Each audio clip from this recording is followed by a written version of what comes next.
etc. Damn near the whole world. Gotta be dumb if you ever could think you can mess with us. Damn near the whole world. Gotta be dumb if you ever could think you can mess with us. We live in legends, we superheroes. Make them villains sick, they possess with patient zero. No, we can't quit, we be the prophets. On a boat, but we take off like rockets. Coast to coast, nations getting smoked. Don't care if that's on cold, because that's just how it's rolled. See, I got my lethal weapon. With the hand I'm backing, boy, I'm about to teach a lesson. Go out like a living legend. It started back in 03. The bishop hit the street, there wasn't no guarantee. Was hard work on concrete till the job was complete.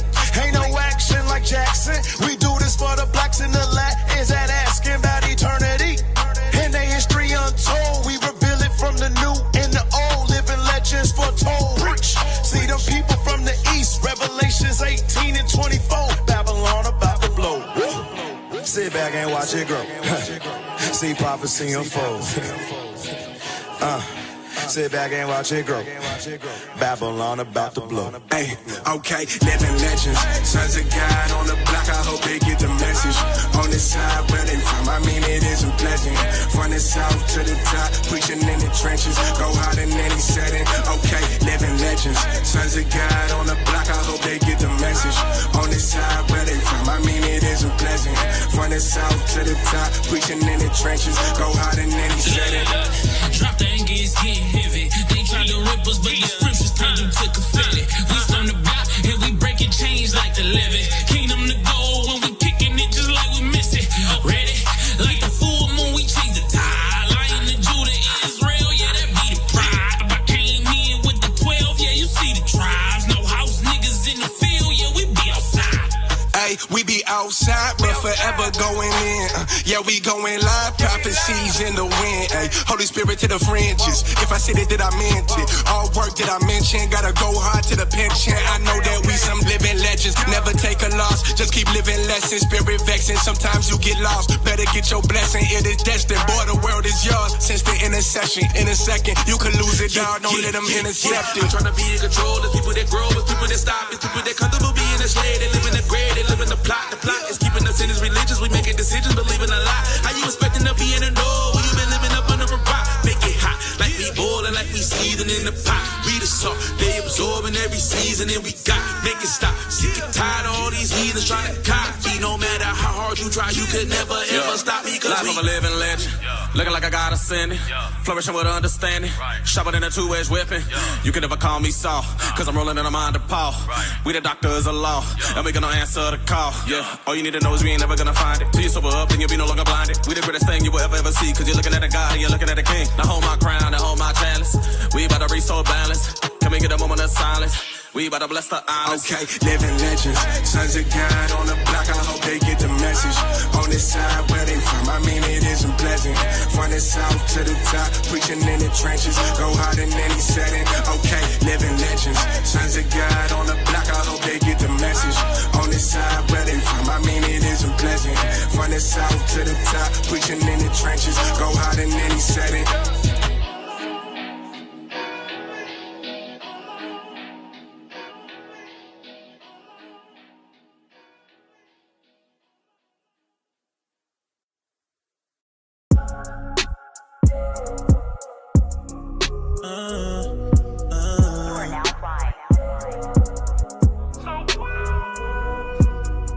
Looking at my life and it is something.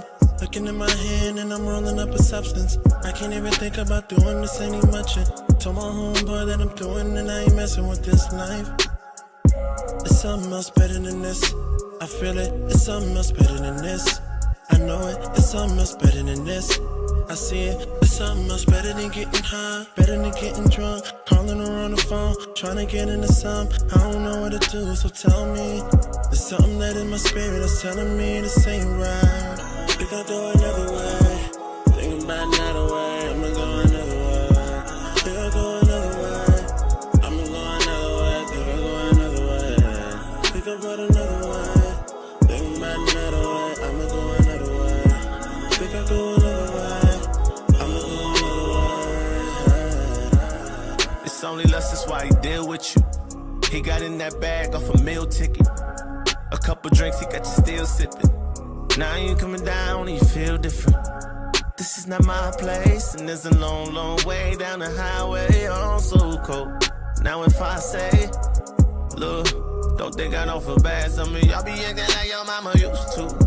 Purse with your bag, got your ass all on YouTube. Women know me acting how they used to be. We don't give attention, we just leave them in their feelings, get around me. You know that I've been down for you, but I can't accept a woman that is not rooted.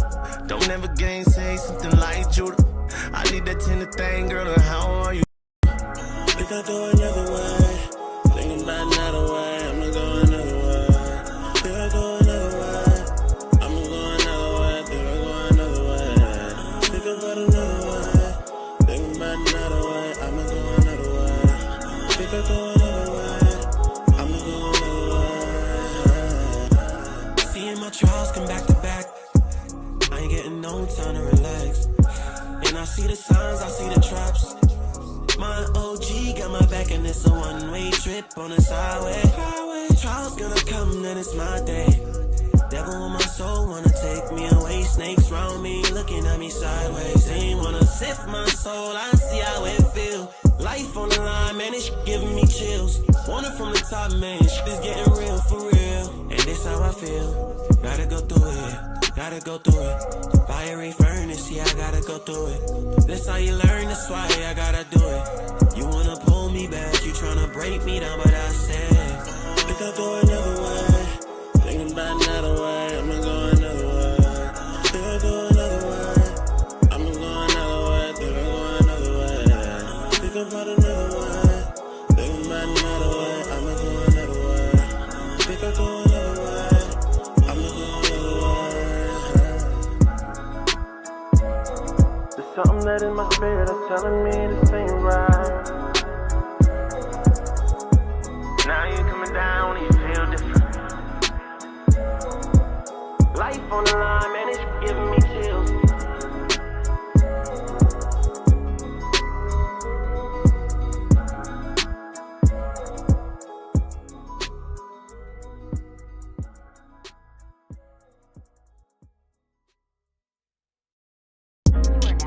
What you say? Yeah, I got 1,000 confessions, got 1,000 confessions of the life learned lesson. I'm just counting my blessings, I'm still counting my blessings, y'all. Look, I'm in a room full of all the wicked. I got my ticket, I'm just waiting just to get lifted. Or am I tripping? Is my mind playing tricks on me? This only happens when I'm lonely, the devil must be on me. See, he knows me better than I know myself. I got some bones in the closet, he trying to bring them out. He like, the empty era, see what she about. See, in my mind, I got this whole thing mapped out. I know she live on the West End, we can meet on the weekend. Don't you tell her nobody, if they ask her, we just friends. See, I do this, no more sacrifice for sins. And I do this, then there's a chance I might not see my kids. Blood on my name, now that's another thing. Call up the Jews because I know there's safety in the multitude. When the last time that we caught up, that's what we supposed to do. When the last time that we turn up, now when y'all coming through. No jumping scriptures, now we easy stepping. We treading light on this journey, not trying to skip no records. You bump that table, you gon' find out just how Abel felt. The only thing is that your name is not gon' let it tell. Now in that day, we all gon' meet the maker. And he gon' separate the real from all the ones that's faking. Peace on the earth, that's how it need to be. Can't mix the righteous with the wicked, see. Hey, what you say, what you say? Yeah, I got 1,000 confessions, got 1,000 confessions of these lifelong lessons. I'm just counting my blessings, yeah, I'm just counting my blessings, yeah. Took off my old shoes and put on new shoes. These the Matthew 11, so let me walk through. Can take advice from the reverend, that nigga lost too. Said that you can get into heaven without the laws, you. Sounds stupid. Exercising your demons ain't making you fit. Exercising your demons, they up in you fit. When ain't nobody around, how do you get? Sometimes I think back to myself like, what would I do? Your exes text you and hit you, told you to slide through. Tune in, it's the power hour. I said learn your family history, don't be a coward. Yeah, history to learn. It's the power hour.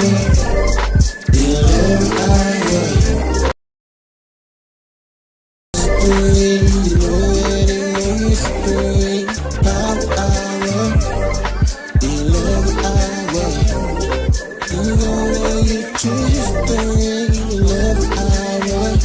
Power Shalom, shalom. Welcome to the Power Hour Plus. Yeah.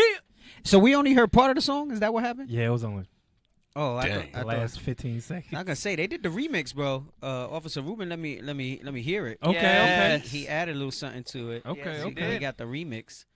I'm just waiting for them to give it to us so we could throw it. Right. We could throw it in there. I think I got it. I think he sent it to me. Yeah, he dropped some bars on that remix. So it's on me now. Right. Sorry. Right. Hey, I know we got a little bit of a late start. Them Southern boys was getting a little. They was rolling. They was getting to it. They was getting to it. Mm-hmm. I know, but they got to stop that. Ish. So they got to get out of it. They on time. They gotta get out of it on time. Battle Axe ran over. They're starting to habitually do that. Not habitually. They're line stepping. Oh, damn. Battle Axe, you're being habitual line step. Shout out to Captain Van Zion and the crew on the Battle Axe. All right, just don't do that. Stop that stuff. Oh man, we got the late. We got a little bit. We queued up a little late. I think people probably thinking that we weren't gonna be live and stuff. But guess what? Yeah, baby, we live. Yeah, baby, we live. Hey, it says we got a 111 tuned in right now and only 64 likes. Come on, where yo I think it makes sense. Who raised you? Roy. Hold on, wait. Who are you? Who you? Actually, who's this? Who? Hey, right what there. it do, man? Shalom. You know, what it do, man? People who are not longtime followers of the show probably still think that's Officer Ash. Damn. Nah. Officer Asher don't have dad bod. No, he don't. No, he don't. At least not yet, because now he will. He will, bro. He looks like he will, bro. Yo. And I don't deny it, not once. Yeah, we here. I'm Deacon Joshua. Mm-hmm. Officer Shia. Officer Ruvain. Officer Tobias. And we make... You could tell he's been gone a while. Yeah, he's been gone. I thought we were going to do the Ultron, that's Voltron. Voltron. Thank That's you. Voltron. I didn't watch Voltron. I know it's a little bit before your time. It's it okay. was just before my time. You're a little Thundercat. I understand. It's yes! Right. Yeah. You could tell. I was on fire. I don't know. Let's see if the fuego comes this time. We're gonna do part 2. You know, we're gonna do our usual. Mm-hmm. You know, we're gonna talk about the health piece and all that. We're gonna do our usual. Mm-hmm. You know, notice. I stepped away from the relationship stuff for a little bit. You did because brothers couldn't handle it. Damn. The sisters was doing good with it. The brothers couldn't handle it. Damn it. Be like that. Alrighty. Whoa. Oh snap! Princess Court said, "Yeah, I thought Asher gained weight." Damn. You know, Wow, you know what they say about Israel? We all look alike. This is true. Dang. This is true. I was thinking it driving over. I said, bro, half the people gonna still think that's Asher. I did think about that. Just he had a rough night. He's in the comments. He's in the comments right now. They gonna think it's defending Asher. his dad. They're gonna think Asher had a rough night. Oh man. Yeah. I had to stop with the relationship stuff a little bit, bro. The men couldn't handle it. Damn. A lot of losers. Damn. That was a cold class. There's a lot of losers. All praises to the Most High, man. Yeah. And it all started with a question from Asher on Sabbath. What was the question? He was just asking to explain Job why 32? Job 32:8 was saying it that way. And I said, well, 7's the answer. But I said, but now that you're asking me the way that you're asking me, I said, I broke this down in a different context at that time. Because I remember when I did that, I think it was after our last tabernacles in California, because there was some nonsense that was going on amongst the men. And I had to bring out, you know, about the younger men, you know, even though you old, stop or whatever. But, you know, and then I happened to see that video. And I said, damn, you know, it just all kind of fell in my lap. Just all kind of fell in my lap. And I put it together. Look at God. Won't he do it? Praises It was for good. God. Really, when you brought out Job 32 about days should speak. Right. That day, we were like, I asked you, when did you find out that days was talking about the Most High? You're like, just today. Right. That thing was good. Right. That thing was good. Yeah, man, I don't try to hold nothing back. I give it to y'all if I can, you know, That is true. work it in, you know. This is true. try to work it in. But yeah, man. And if y'all haven't seen that class we're talking about, it's dropping tomorrow. The Feast of Dedication closing. I'm sorry, the New Moon and Feast of Dedication closing classes will be coming out that we did on the West Coast. They will be dropping tomorrow morning on IUIC Phoenix page. Make sure you go and subscribe. Normally, you guys gotta wait weeks or months when that happens, but they liked it so much that they're making sure that they drop it tomorrow. Mm-hmm. They're trying to stay within their I'm staying on frame. top of the. Oh yeah. On top of the video back? team. Yes, sir. Yes, sir. Okay. All right. Mm-hmm. Okay. Yeah. So look for that video, that class. Very good stuff. You're gonna see it tomorrow morning and Friday morning. We're gonna have those classes out. Hey, part 1 and part 2. What's the scent for tonight?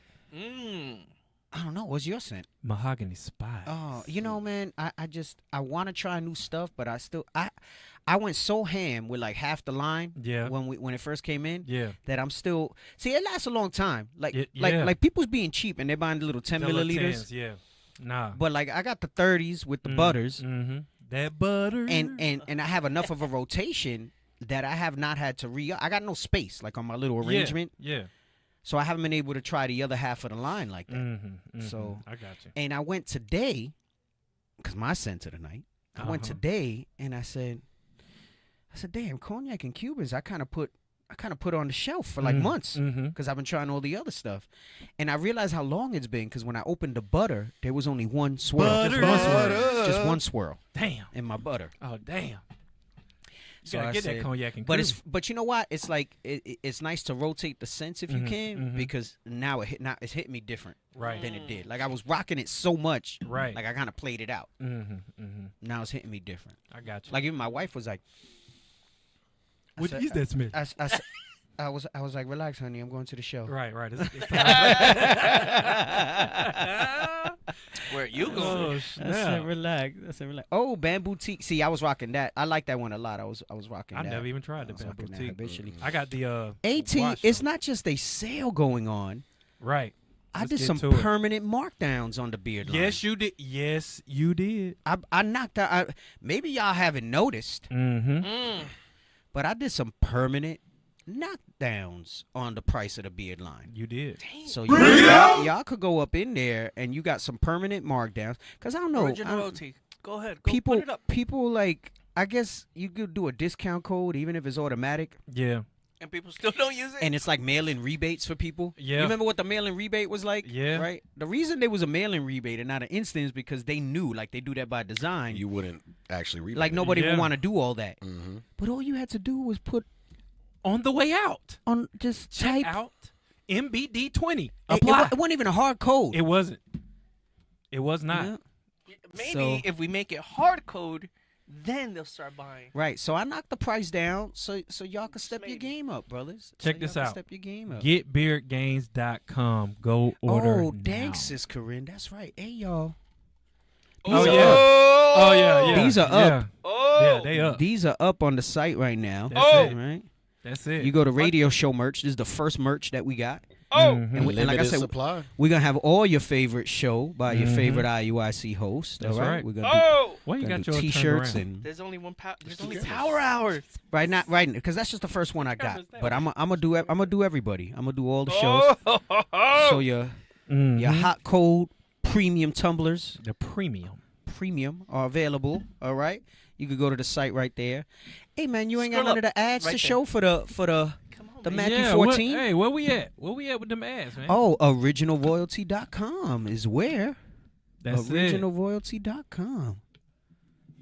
Hey, let me get some of them walk on waters. What's happening? Come on, man. You got to say it, man.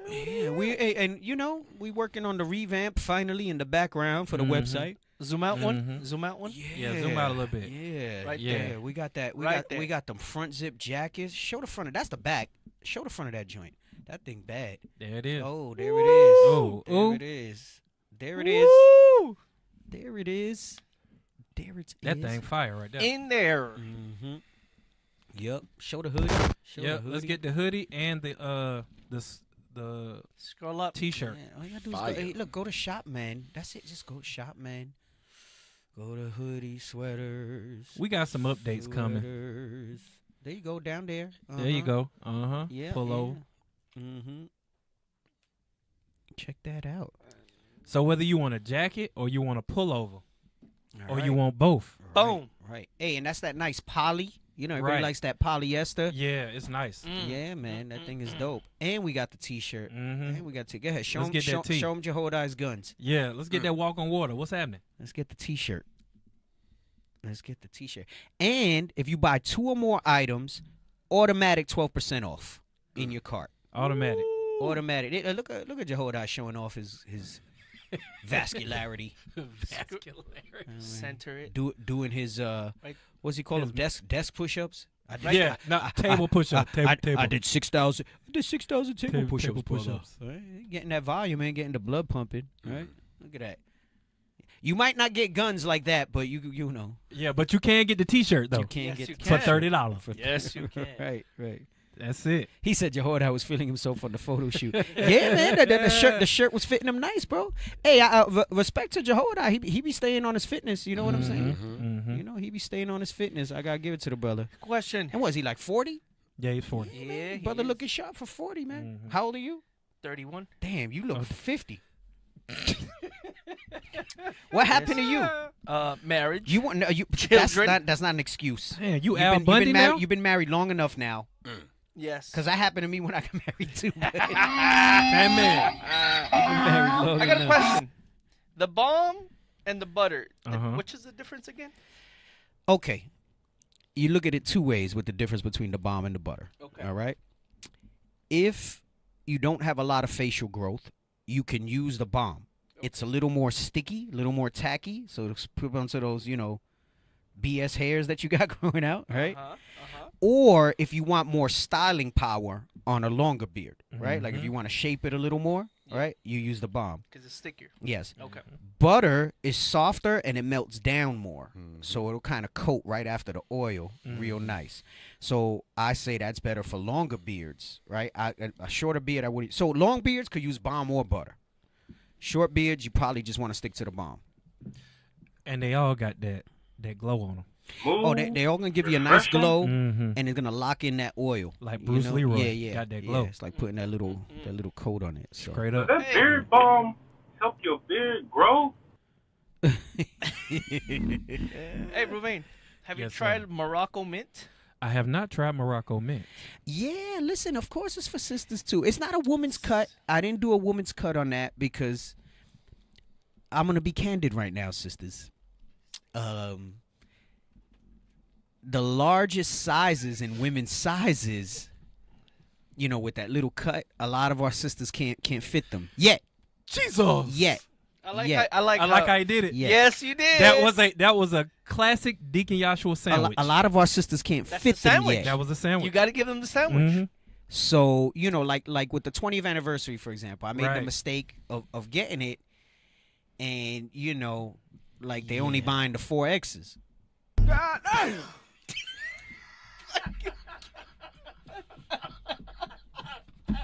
Yo, you out. Yo, Daniel, man.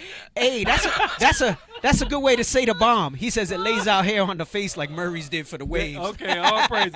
Okay, right. Yeah, let's Heisman on that real quick. Except I don't think Murray's was all natural. So right. But the bomb is all natural. Okay, all yes. natural. Let us know where you from in the comments.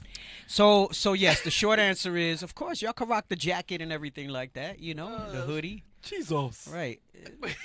It's fine. It might be under men's, Daniel, right? But you it's ain't like a right, t-shirt. bro. It's like a sweater. It's like a hoodie. Y'all could rock it. Right? Whenever we need remember, to drop bombs. remember, garment that pertains to a man is going yeah. into pants, right? It's going into pants, right? Why are we doing this? Oh no, don't do please, it. don't do that. Don't Don't do that. show Don't it. do that. No. We're gonna go back to fire in a little bit. I'm not getting on the sisters today. Yeah, this ain't it. All this right? ain't it. I'm not doing it. This ain't it. Whenever we need Just them to drop wait. bombs. I saw something that I like. Hold on. Scroll down. To save for next time. What's that? The blue one? What is that? With the skeleton, the blue skeleton. What is that? What What does that say? Don't show it. Looks like a midget. Between the sexes. Oh. Women are shorter. You know what? Save that just in case. Yeah. Maybe that might be. Yeah. Both have wider pelvis, arms, legs, and longer. Wow. But that's still not big. It's not. That's not it. That's not it. Oh, we did the shout out where everybody's watching from. Hey, Yes, we did. Make sure y'all sharing so people could join. Yeah, Then they be mad that they missed part 2 and all of that, you know? Who we got in here? Come on, fam. Where 247 can we watching, find the only cologne? 125 likes. Smash that like. Hit that subscribe. I don't have a cologne yet that's original royalty based. I haven't broached that because cologne would be expensive and people were struggling with the prices on the beard line. And that's crazy even work. with 20% off. Yeah, that's crazy work too. So I can't do a cologne. I can't invest in a cologne. I cannot. He's saying you But can't invest in a cologne because we won't invest in our own. Yeah, we won't. Oh damn. We won't. Cause you know they be out there for whatever it is brand that they using. Right. They'll spend the money. Right? Yeah. So, but hey, all praises. Y'all go check out Original Royalty. We got a bunch of stuff going on up there. And I don't know. I would like to give you a timeline for when we're gonna revamp the site, but you know, some brothers are out of their masculine frame, so I don't know. Oh damn. Damn. Hey, how's the fresh winter? Why are you gay? Oh my god. Exactly. Hey, how's the fresh winter? Have y'all tried fresh winter? No, I got the cool waters. Cool waters is good. I've had cool waters. Cool waters is good. What about orange cedar? What scent for cologne would I have in mind if I did one? I don't know. I think being that the cognac and Cubans Thank was so you. good, See, you on- I'm in the thinking spirit. something like kind of wood, bergamonte, something like that. With with a little spice would give. Right. I think that would be like a first good one that we would put out. I'm gonna try this one. The tobaccos aren't bad either. Right. Hey, and I gotta tell you, I'm gonna comment on what Princess Court just said. He says we want to say support, but then we complain about the price. Well, let me tell you something. And our prices are not. I've seen other Israelite stores. Our prices, and I'm talking about our prices have marginally come up over the years. Right. Marginally, like we've always said when we did OR that wasn't gonna be to try to, gouge the people out and stuff like that. We're going to be reasonable. We're going to make money to reinvest in product and, other ventures and things like that. And some of our stuff has, I mean, I see $50 T-shirts. Yeah. Goddamn. Yeah. I see $80, $90 hoodies. And we not over near there. What's up, Benson? I was going to say, too, and if you put your address in right, your stuff gets shipped to you. Oh, right. You non-address put in. Jesus.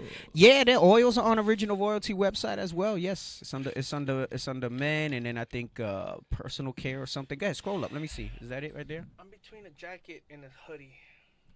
Go all the way up. Here's shop men. I think it's under grooming. Grooming. Yeah, beard it's under care. grooming. Grooming, beard care, right there. Yeah, and we even got the original line. We still got some kits on that in stock. Yeah. So look, click into the 30 milliliter on the bottom. Click right there. Yep. So when you click in, those are all the different fragrances you can choose from. So right, people spend more than that with Moab and Elam. I know, and that's what I'm Straight saying. I think we're reasonably priced. We run sales. We're trying to bring things out, and that's what makes it hard to kind of bring new things to market. I could do hoodies over and over in different colors with the same thing on it for y'all, but and I know people buy it, but we want to try to diversify it a little bit. Right.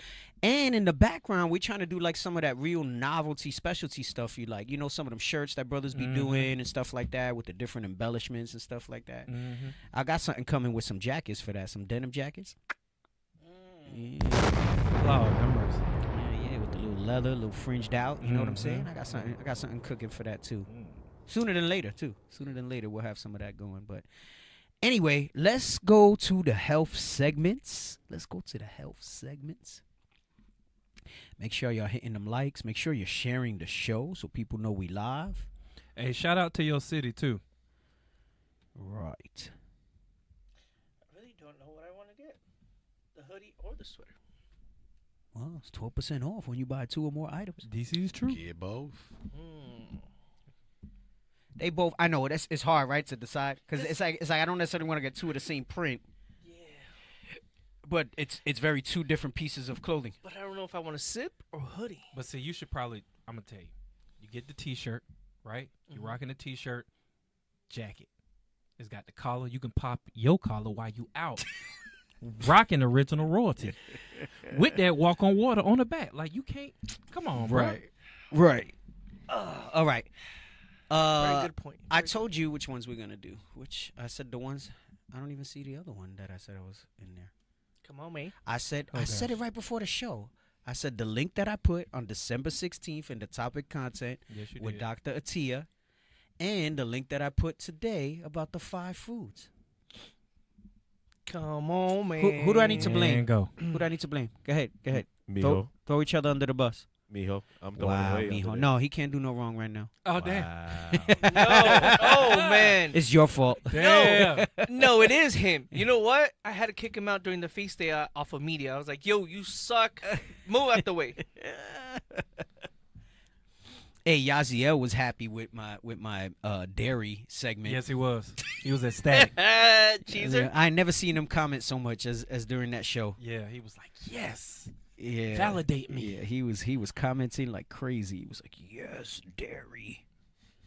Hey, and look, let me say something. Anything I show y'all, because I saw a lot of people chirping in the comments, dairy's pus and dairy's this and dairy's that. And I'm like, look, listen, all I'm going to say is I was just trying to tell y'all that it's part of a healthy diet. If you don't want to do it, don't do it. Mm-hmm. Just don't try to demonize it for everybody else. If you have a preference, that's fine. Don't do it. You know what I'm saying? Like, I get that. Like, chicken's not high on my list if it's not fried or wings to like eat. You know what I'm saying? Like, I'm not a big chicken person when it comes to that. Like I said, unless it's fried wings or chicken parm. Other than that, I'm not. I mean, I'll eat it. You know what I'm saying? I know it's healthy. I know that depending on which part, it could be pretty lean, but it's not my preferred. You know, I rotate fish and beef. You know, usually. So that's what I try to deal with. But don't demonize it. You know what I'm saying? Like, I don't be like, yo, chicken's trash because this, that, and the other. Remember, that's all the industry playing against you. The fish people, so the chicken people are saying that the fish has too much mercury, right? The chicken people are saying that the beef has too much saturated fat and that it takes you 3 days to digest, right? Which doesn't make sense when you think about how the body works, right? And then the beef people are telling you that the chicken has salmonella and, you know, all this other stuff. Right, and then let's not even get into the eggs and all the listen, all those things our forefathers ate. My thing when I'm showing y'all that is the hypocrisy and how you yourselves get pulled into that stuff. And I'm not attacking anybody's identity. Some of you get so soft and offended. Skin so soft. You're not a chicken. You're not a cow. You're not a glass of milk. No, it's like people, they identify so strongly with their beliefs, and the only thing that you should be that vehement about is this truth, right? You right. Right. Can we bring this out? Can I bring this out for you? Yeah, go ahead. The book of Sirach, chapter 39, verse 25. For the good are good. For the good are good things created for the beginning. Damn. So evil things for sinners. The principal things for the whole use of man's life are water, fire, iron, and salt. Flour of wheat. Oh, for the wheat people, no grains, low carb. Flour of wheat. Honey. Milk. And the blood of the grape. And oil. And clothing. Oh, there it is, right? And we went over this at length last week. If you missed last week, go back and see the dairy piece. See, and there's another comment talking about, oh, cow dairy's not good for us. Can we get that about you eat your defiled bread and is Ezekiel? All right. Here we go. All I'm saying, if you don't want to do it and you don't like it and you have a preference, then don't do it. But don't try to say that it's not healthy. Which one? Right. And here's my other point that I made. The issue is, I believe it's in Ezekiel where it says you eat your defiled bread. 4 and 15. Here's my other point that I made. Right? Before you get on the defensive, right? Because right away the comments come that, oh, you're not milk. Right. You're an Israelite from whatever tribe you're from. Yes. Right? Be upset if I attack that. Right. Right? You're not your diet. Wait. Okay? Here's the other piece that I made. Some of you, and if this is not you, that's fine. Maybe you're a perfectly healthy, fit individual that just prefers not to do dairy, right? Or not to do cow milk or whatever it is, okay? And that's fine. That's great. The majority of us are so caught up, oh, the cow is bad, the way they feed them and this, that, and the other. Guess what? You're 500 pounds or 300 pounds or 200 pounds or even 40 or 50 pounds overweight. With a 4X. Okay? And you're focused on the wrong things. Mm-hmm. All your abstinence from cow milk, right? And yet you got all types of other stuff going on inside of you that you out of shape. Nobody's going to listen to you. Nobody's going to listen to you, right? Right, their diet becomes their religion. Their diet becomes their religion. So no, I'm not telling people go drink milk. I'm not telling you go drink milk. I'm just telling you stop talking crap that is bad for you. It's not. It's not. Your choices are bad for you. The choices that you make are bad for you. Right. It becomes like an identity. They get emotionally invested in diets and stuff like that. Like this guy. Hey, and if you wanted to really look at it from a technical perspective, I'm pretty passionate about being against all the BS that people do with that stuff, right? See, that's what you identify as. But right. Just kidding. But the point is that I'm making is that if you made overall better choices, you wouldn't have to be out there. Trust me, it's not the cow milk that's killing you. It's not the seed oils, all right? It's your daily choices. It's your other stuff. Hey, and I'll agree with you, cow dairy, anything from America is not as good as from somewhere else. No. Our beef is not as good. Our chicken is not as good because our factory farming sucks, right? But tell me so you're telling me that water passed through a nut is more healthy for you? Can I give him a suggestion? Because they're out here buying all the almond milk and everything else with the carinogen and the 6, 7, 8 ingredients, right? And I know someone smart's going to say, well, you make it at home. Who does that? You don't even cook your food at home. You eat out all the time. Yes. So who really does that, right? Like on the regular. On the regular. I'm talking about majority, right? There are some people who have the conviction and they do that stuff. Milk, the ingredient is milk, and maybe sometimes they add vitamin D.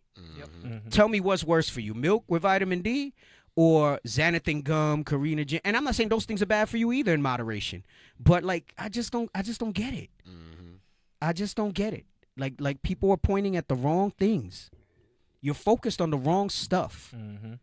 There's and if you want to, yeah, passing through. I don't know if this is your first time on the show. We covered all of that last week. So if you want to do your milk arguments, you can go in the comments on last week's show about that. And argue with yourself about it. Right. Yeah. You know. If you really want to Okay. Yeah. Listen. Back in the day, everything you might as well not eat. I'll tell you right now. Don't even breathe.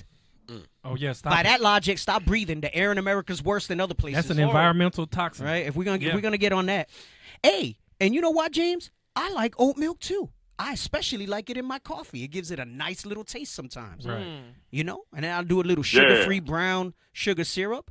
Oh, that's right. I do them artificial sugars. Not the artificial ones. Ooh. Why not go to a beehive and get you some honey? Hey, on the milk real quick, Dick. If you really want to change that pus. I'm going to tell you right now, I don't know who Passing Through is, but y'all that watch the show, you can see it. This is the epitome of what I'm talking about. Yeah. Right? On the defensive. What else don't you like Passing Through? Let me talk about that too. Let us know. So you guys I can have more food for the show. Right. Right. What else? Tell me what else. We want to advocate for your and I'm process. gonna tell you something. The message is missed because all you're doing is it's no different than the Christians that we battle in the street. That you give them the precepts and all that stuff like that, right? Damn, even my daughter texted me. She's like, that's kind of dumb. Damn it! Like my 12-year-old daughter could see how simple that logic is. Right. Right. Hey, and guess what agave is? It's sugar from a plant. It's just not from sugar cane. Oh gosh, it was processed. Hey, and guess what? I like the taste of agave in my tea sometimes too. Straight up. You know what else I like in my tea sometimes? Sugar. Sugar. Sugar. Right. Hey, I do some oat milk sometimes. I do. Hey, there was a minute that I was doing cashew almond blend that had a little protein in it. But I guess not enough people picked up on the cashews and it got expensive, so I can't really find it anymore. So I was rolling through that. But don't miss my point passing through, because maybe you're just passing through. Damn it. My point is that's not the stuff that's making us fat and killing us. Yeah. All right? And that's not the stuff that's going to make you automatically healthy by just abstaining from that. And I always give my disclaimer. If you're lactose intolerant, then ignore me. Right. If you get eczema from dairy, then ignore me. I'm not talking about that. I'm not talking about that. I'm talking about for general health and well-being. These things that you demonize are good. Actually, before you get to Atia, show me the 5 foods. Because, hold on, out of these 5 foods, I guarantee you there's a sect in Israel. A sect. Because you have the keto sect. You have the no-carb sect. Yes. You have the fruits are bad for you sect. Carnivore. You have the grains are bad for you sect. All right?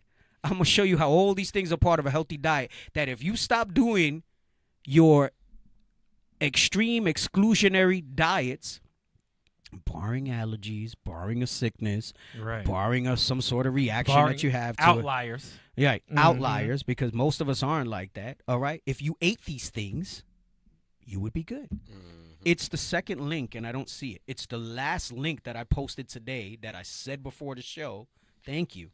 Play this. Cha-ching! Here are 5 foods that you should be eating more of for fat loss. 1. Fruit. Apples, berries, watermelon. Fruits are high in fiber and water, which increases volume and promotes satiety, which helps you reduce overall caloric intake. Stop. Fruits He's going to say that theme a lot. Guess what? Because of what fruit does in that way, it helps you reduce caloric intake. Because that's really the driver of maintaining weight and losing weight, right? Or gaining weight. Maybe you want to gain. Maybe you're slim. You want to gain, right? Caloric intake, right? So fruits, guess what? Keto people, they don't like fruits because it's not keto. Really? Damn it. No, you can't eat fruits on keto. Really? You cannot. Oh my. Wow. You can't eat fruits on keto. Right? I didn't know that. And people are going to say, be careful with fruits. It's too much sugar. I've heard it. I have heard I love piney apples. Piney. Those are my favorites. Don't stop listening to black people. Right. Listen to Israelites. Right. With niggas, I mean niggas. Stop listening to black people. Right? Stop listening to black people. All right. Go ahead. Next. fantastic for fat loss. Do not listen to idiots on social media who tell you otherwise. Stop. That's really the issue. Stop listening to idiots on social media. Go ahead, next. 2. Lean protein, chicken breast, ground beef, white fish. These are all sources of ground beef. No, it's got pus in it. Not chicken. The cancer source. Not the chicken. Chicken. White fish. Right? Because and salmon, if you get certain ones, they're actually moderate in fat. Right, like I order my grass-fed beef from Butcher Box. Okay. They also do wild-caught salmon, and each of their fillets only have about 6 grams of fat, so it's still relatively lean. But lawful whitefish, for example, whiting has like half a gram of fat for 21 grams of protein in a serving. Cod sometimes has 0. Tastes like it too. Yeah. Oh God, halibut. Right, halibut's another real lean whitefish. All right, so there's different whitefish that you could eat that's super lean if you want to keep the fat low. Right, and guess what? Since the fat's so low in the fish, I could throw some butter on that and do a little lemon butter.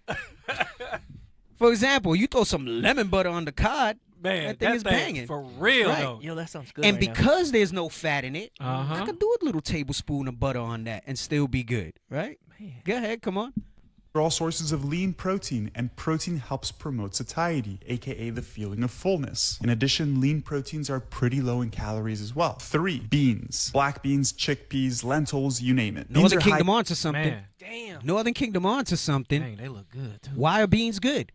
They're high in fiber, which guess what the fiber does? Because let me tell you something. Instead of eliminating milk, eliminating fruit, and doing all this, how about you put more fiber in your diet to the tune of 20 to 30 grams a day? Bring it out. Do that consistently for 3 weeks, and then tell me how you're feeling, and tell me how your poops are, and everything else is going on. Tell me how your skin is, and everything else. Your skin.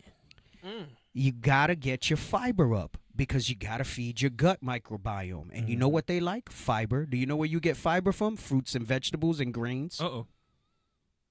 Go ahead. And beans. Fiber and protein, the 2 main nutrients that help promote satiety, thus helping you reduce overall caloric intake. Oh, 4. guess what? And when you eat more fiber, you reduce caloric intake because you're fuller for longer. Wait, does that mean you lose weight?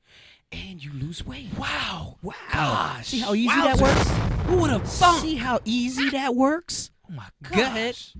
Grains. Oh, no, not whole grains. Oh. That's carbohydrates. Oh, God. Carbs are bad. Oh, God. Carbs are bad. Carbs are bad. It's carbs. Oh. We're fat bastards because of carbs. Because carbs. Kill the carbs. No. I guarantee you what you think is carbs with a bunch of fat, which is high in calories. Twinkies. Which is what's right. Honey buns. There are things that have carbs, and then there are carbohydrate foods. There's a difference. There is a difference. Oatmeal's not going to get you fat, and it's pretty hard to overeat, right? Even rice, if it's prepared accordingly. Rice has almost no fat in it. Right. Right? Potatoes, almost no fat.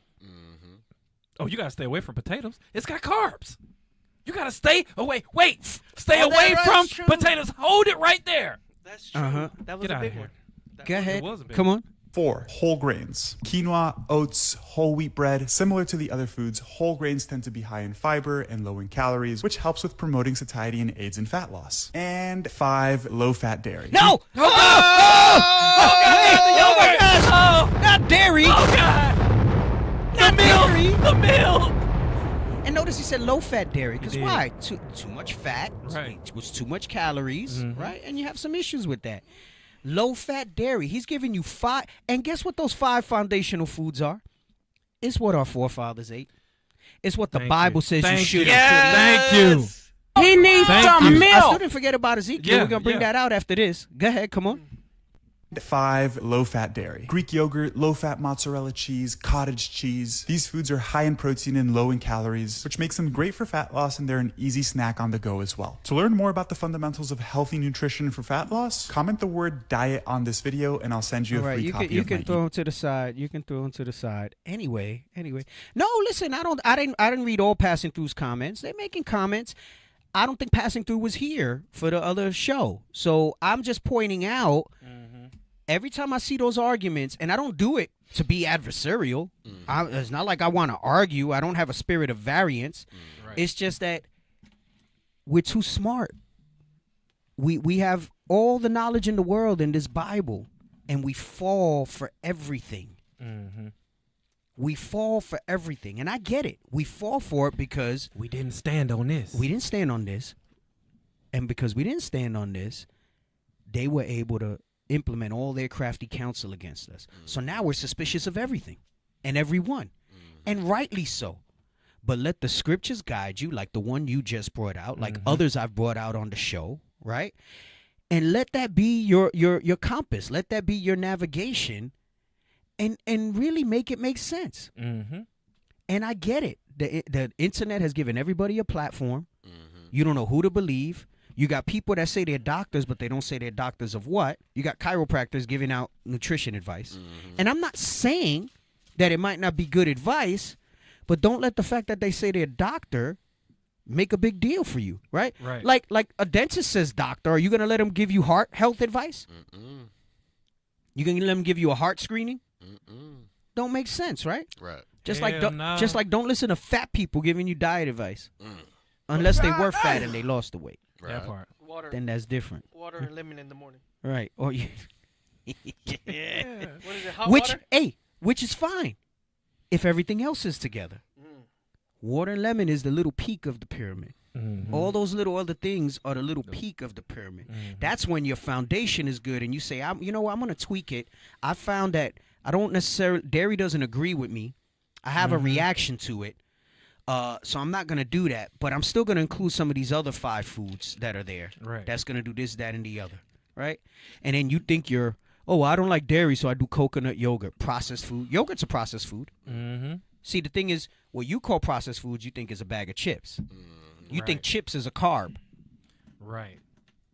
Crazy work. Right? You know, you think pizza's a carb. Pizza has carbs. Right? And guess what? You can make a relatively healthy pizza at home. Yes, you can. Hey, show the pizza that I made. At home. Bring it out. Show the pizza that I made. Under caloric deficit. Show the pizza that I made. Come on, man. Hey, right. Gosh. Listen, Oh my gosh. reactions to dairy are a real thing. But if you don't have reactions to dairy and you can tolerate it, incorporate it. Listen, that's a homemade pizza that I made for the brothers. All right. What did I make? Like 12 pies that day. Yeah, it was Why like you 12. bringing temptation, man? I made 12 pies. I made 12 pies that day. That thing was great. Oh gosh. And I'm gonna tell you, you can't When tell I me. eat, it's hard for me to stop. You can't. Even when I'm full, I can always have more. Let me tell you. Flour, Mm-hmm. water, a little bit of oil, a little bit of sugar, yes, a little bit of sugar, a little bit of salt. That's my dough, just in the right proportions. I could have sworn we read that somewhere. Right? Whole milk mozzarella. Milk. Right? And you had that honey. And you had the honey. Whole milk fresh. Yes. We had the hot honey pizza. Yeah, I did put honey on the one with the turkey. Yes. Pepperoni. Hot honey pepperoni. Hot honey. Wait, so that's the margarita. Wow. The tomatoes, I got them crushed from a can. I threw my seasonings in it, cooked it down because I like the sauce a little thicker. And that's it. Basic. That's not bad for you. It definitely was not bad That's for me. not bad for you. It That's was not bad for you, right? Hey, Deke, and you mentioned that was like, what, 400 calories? Maybe a little less? No, I said it's probably 400. Like 3 slices is probably 400. So you Right, could do right, 3 right. slices and probably like 400. That is crazy work. So 3/4 of a pie. Yeah. So you could have ate a whole one and still been under caloric deficit. Depending on what your calories are, your Wow. daily calories are. Yeah, because you get about 8 slices out of that. So you could have ate that and be 800 calories. Some of y'all, the stuff that you eat is more than that, you know? So, right. So it's not necessarily that pizza's a bad food. It depends on where you're getting it from and what they're using, what they put in it and stuff like that, right? So, anyway, and that's all. Look, I got dairy in there. I got the veggies with the basil on it. Oh, and I threw a little olive oil. That one might have been a little more because of the little olive oil on it, right? But anyway, can we get that? Can we read that in Ezekiel? So when it comes to the thing about here in America, well, we here in America. What are we gonna eat then? Right. I know Because if the cow's bad in America, then what? Then tell me what in America is good and what can I eat? And people are gonna say grow their own. I can't grow my own. I don't have a green thumb. Me and my wife are too busy, right? That would be beautiful if you could. Right. You're actually in a better position. But even then, this scripture that we're going to read still applies because where you getting your seeds from? Exactly. Exactly. I know what they can eat. John the Baptist diet. Now because it's from America. Oh, no, you got to go to Warriors. Damn. The book of Ezekiel, chapter 4 and verse 13. And the Lord said, even thus shall the children of Israel eat their defiled bread among the Gentiles. Right, meaning wherever we are among the Gentiles, we're going to eat defiled bread. Now, does that mean we're going to eat unlawful things? Nope. Not on purpose, no. What that's going into is that things are going to be less nutritious, right? Remember, the earth will not year forth her strength. Things are going to sometimes be tainted with things, right? But what you do and what you actively seek for, trying to seek the dietary law, right? You're not accountable if you know. If they sneak something in there and you've done all your research and you didn't realize it, what can you do? Just repent. Right? And that's if you found out about it. So you're going to eat defiled food. So it don't matter where it comes from. The chicken sausages. Remember you? You know, my chicken from Africa. And I guess what? It probably was better and healthier. It probably tastes different. When I travel to South America, the food tastes different. Some places that we go to eat the beef, they'll let you know if it's their beef or if it's American beef. And it tastes different. There is a different. When we were just in Argentina, their beef is famous. It tastes different. I agree. There is a difference depending on where you go. But the Bible says, if you're among the Gentiles, your food's going to be defiled. So that's not really an argument unless you have some sort of condition. Now, Deke, can we get some of these foods that are bad for you? Because the scripture, we went over what's good for us. Let's get something that the Most High said, this is bad for you. Leviticus 11, verse 7. There we go. The book of Leviticus, chapter 11 and verse 7. And the swine, though he divide the hoof, and be cloven-footed, yet he cheweth not the cud. He is unclean to you. Watch this. Verse 5. Verse 5. And the coney, because he cheweth not the cud. Verse 6, my bad. Watch this. Verse 6. And the hare. Rabbits. Because he cheweth the cud, but divideth not the hoof. Yes. He is unclean to you. Verse 19. Verse 19. Come on. And the stork. The heron. Yep. After her kind. Yep. And the lapwing. The lapwing and what? And the bat. And the bat. Now, that's that Wuhan. That's that Wuhan. That's that Wuhan. That's that COVID from China. China. From China, like Trump said, from China. It comes from China. It's like, why am I racist? Because I say it comes from China. It comes from China. Right. Now, my point of bringing this out is we have a whole chapter that has the menu of what the Israelites can eat and what we can't eat. So when we're talking about what foods are bad, go to Leviticus 11 and find out it's unclean, you can't eat. There it is. Butter. Now, the Lord also tells you how much. How much? Sirach 37:30. Let's get it. 29. Right, after this, we're going to watch a Tia, and then we're going to get into the recap of last week so I could give the rest of the verses. Yes. The rest of the verses. The book of Sirach, chapter 37 and verse 29. Be not insatiable in any dainty thing. Too much sugar. Nor too greedy upon meats. Not too much greedy. I can't stop eating. Oh, God. Go ahead. For excess of meats bringeth sickness, and surfeiting will turn into choler. Wait. Verse 27. Verse 27. My son, prove thy soul in thy life, and see what is evil for it, and give not that unto it. You should know how much meat and how much is excess. And you know what else that proves? If that goes to show you, if milk doesn't sit well with you, right? You have eczema, you are lactose intolerant. It says, prove it. Read it from the top again. Verse 27. My son, prove thy soul in thy life, and see what is evil for it. Right, see what's evil for it. Remember, we're still talking about nutrition. He jumps to the soul a little bit because there's a connection. When you have that spirit of overeating, there's a spirit behind that, right? Yes. And it'll show that you lack discipline and everything else, which goes back to the fasting that I'm always real adamant with brothers and sisters on, right? Your desire of not to fast, all right, goes to show that there's something in your soul that still needs strengthening, right? If you still have trouble when it comes around to the bi-monthly fast and you find yourself making excuses as to why you can't or won't participate, there's something inside of you. You probably need to fast even more if you're feeling that way. I'm going to tell you that right now. What do you think? Bro, there's some times where I feel like I'm not ready. I'm not hydrated enough. There's times I've done them sick, right? And I'll be like, okay, I'm still going to start it. And maybe I can endure it, right? Maybe I can endure it.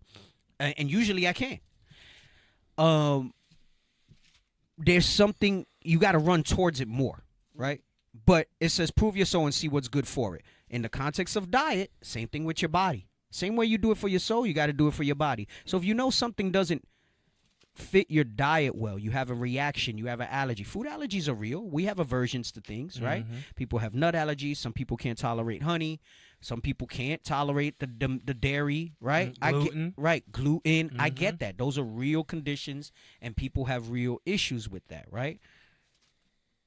But if that's outside of that, all stuff, as long as it's not found dirty in Leviticus 11, you should be able to eat. That's it. In moderation. In moderation. In moderation, right? So we got to be mindful of that. Anyway, let's show Peter Atiyah, Dr. Atiyah. No, that's Alan Aragorn. You had Peter up. Okay. Most people. One more little health segment, and then we moving on. For most people, it's not until they're in their 40s, maybe once they have kids, that they start to appreciate their own mortality. When I meet somebody who's in the last decade of their life, it's all they're thinking about. Every minute of every day is a confrontation with their own mortality. Stop. So get me that is in Psalms about number of our days. Is that 90 something? Maybe I'm totally off. I forget where it is. Teach us to number our days. 90. The book of Psalms, chapter 90 and verse 13, verse 12. So he says, people start thinking about their mortality, right? Actually, before you read it, we're going to watch the rest of the video, but have it ready.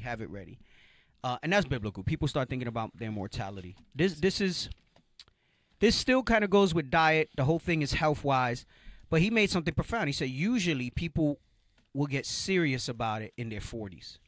When you start reaching that midlife type of level, you start to say, damn, let me try to fix myself, right?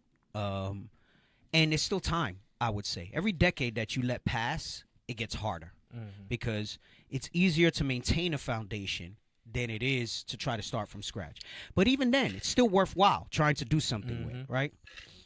Another thing that you hear people try to talk about is life extension, right? And they'll talk about, oh, you know, I want to live like this, I want to live like that. Now, here's the thing with that.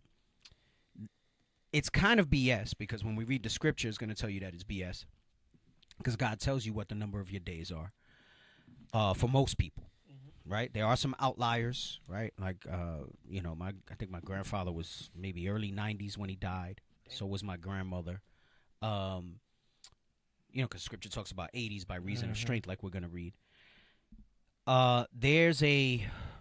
They'll call it a genetic thing, but we know based on the scriptures what the Lord says. You're not going to outdo whatever your genetic age is. It's already set. It's already set. You can maximize what that might be. And you'll know what that might be if you have family members and not like one outlier, like you had a couple or a few that you know that lived longer. So that life extension stuff is BS too. What you could do is maximize your genetic potential. That's why when we go and we read, it's going to support that. When he says by reason of strength. Well, where's the reason of strength? In your genes and in how you've nourished yourself. According to the dietary law, according to what the scriptures say, the 4 pillars of health, right? If you maximize those. But the point that I'm making is that what he says here is that most people, they don't really take it seriously until their 40s. There's something about that gets them, right? I remember, and I said it last week, I had a big change when my daughter was born. I kind of let myself go after marriage. Right, because when you're young, you kind of like, you want to look good, right? So, you know, for vanity's sake and attraction, you're taking care of yourself, right? Most of us. Then you settle down, and it's kind of not as much as a priority to you, and then that determines are you really about health or not? I kind of let myself go a little bit for a few years. It was pretty bad. I didn't realize it till I went back to school and I took my college picture and I saw the picture and I said, "Damn!" God.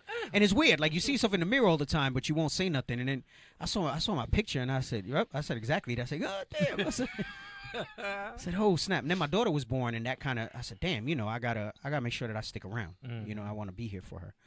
And then you find reasons to try to maximize yourself. So what he's talking about is that he knows by his experience he's specialized in kind of longevity and maximizing health potential in people, and he speaks to a lot of men. He gives advice on women too, but you start to, as you get older, every decade that passes, recognize your mortality more, right? Because you realize you're near the end. When you're young, it's not something that you can even fathom. And it's interesting because death's one of those things where as you get older, you start to kind of look at it more. And so what he's saying more here, tangible. He says people like in their last decade of life, that's almost always in the front of their mind. That's they might not be depressed about it, but it's there. They're very cognizant of it, right? And that's okay. We should probably be that way all through our lifespan based on when we get to the verses in Psalms. But go ahead, play. For most people, it's not until they're in their 40s, maybe once they have kids, that they start to appreciate their own mortality. When I meet somebody who's in the last decade of their life, it's all they're thinking about. Every minute of every day is a confrontation with their own mortality. The problem is they don't have much time to change the direction of the ship. In the book, I use the metaphor of the Titanic. It's not that the Titanic didn't see the iceberg, it's that it didn't see the iceberg in time. At the other end of the spectrum, a 30-year-old like you has unbelievable potential to change the arc of your life. You have so much runway through manipulating nutrition and exercise and sleep and stress to completely alter the disease trajectory of your life. It's harder to find the motivation because there are no reminders of your own mortality. You're Superman. The worst thing that happens to you is a hangover. What do you want to physically be able to do throughout your life? It's easier in people who have been around aging people. A lot of people in their 30s, their parents aren't even necessarily old enough that they can fully appreciate it. Do I still remember what my grandparents were like at the end of their life? And was I inspired by them? If I don't want what they had, which is the answer I think most people will have, then what do I need to do to be different? And I tell you, I think of my grandparents on my father's side died when I was very young, so I barely remember them. But on my mother's side, they lived longer. And my grandfather, my grandmother was pretty good too, but my grandfather was on it, bro. He was ripped. He had a peak in his biceps. He used to chest bounce his chest muscles and stuff like that. Great shape, would walk a lot and things like that. Later in life, he started eating a lot more. Like before, he would eat the main meal, like the rice, the beans, and the other stuff. He would eat a big salad and stuff like that. Like, and that's why he was able to, unfortunately, he wound up falling. I think is how it happened, and he had a head injury that turned into a stroke. And then, just down here from there. Yeah, he had a brain bleed, and it was done after that. But prior to that, like, I don't think anything was gonna like take him down. And obviously that was his time. But it makes me think of this scripture here, right? And I'm sure there's many others. I don't want to stay too long on this, right? It should have been a lot shorter, but I had a milk tangent. Can we after this scripture? And I do want to show one video of what you were talking about. Is that cool? It's a short video. Real quick. Read the scripture. Real quick. The book of Psalms, chapter 90 and verse 10. The days of our years are 60 years and 10. Right? So 60 years and 10, right? A score is what? 20. So it's saying most people, you're going to get 70 in your 70s, right? And that's pretty spot on. Go ahead. Come on. And if by reason of strength. If your genetics, right, your bloodline shows that you have longevity and you've taken care of those health markers. Notice he didn't say it was abstaining from anything or, right? He didn't say milk was going to kill you young or carbs. Sugar. He said exercise, diet, nutrition, sleep, and stress management, right? Go ahead, come on. And if by reason of strength they be 80 years, yet is their strength labor and sorrow. Right. So, the point that he's making is that even then, there's still labor and sorrow through that life, even as you're older. You want to look at all those things, the 4 pillars of health, which is the scriptures, the foundation. Man shall not live by bread alone, right? Then you deal with diet, exercise, and sleep, right? You get those things in check, right? Getting your sleep in check is going to do more from you than abstaining from some of the things that you think, like the 5 things that we spoke about. Because most people nowadays, especially in Israel, have an issue with one, if not multiple, of those 5 things. This week, and they think that's the hack, right? And it's not. But we should have in our minds that our days are numbered, because what it does is it motivates you. And what he was saying is that if you do it younger, you have more leeway to fix it. You can still do something later, but it's not as impactful. You're being proactive instead of So every day that you wait, here's another one that messes you up. Every time you wait for a Monday to start over, why don't you start tomorrow? Some of you will hear this and you'll watch it and say, oh, yeah, Monday I'm going to start. What's wrong with tomorrow or Friday or Saturday or Sunday? Why are you waiting till Monday? All those little things add up. We only have a certain amount of Sabbaths in our lives. We only have a certain amount of weeks. We all have that same thing. We're all subject to that time.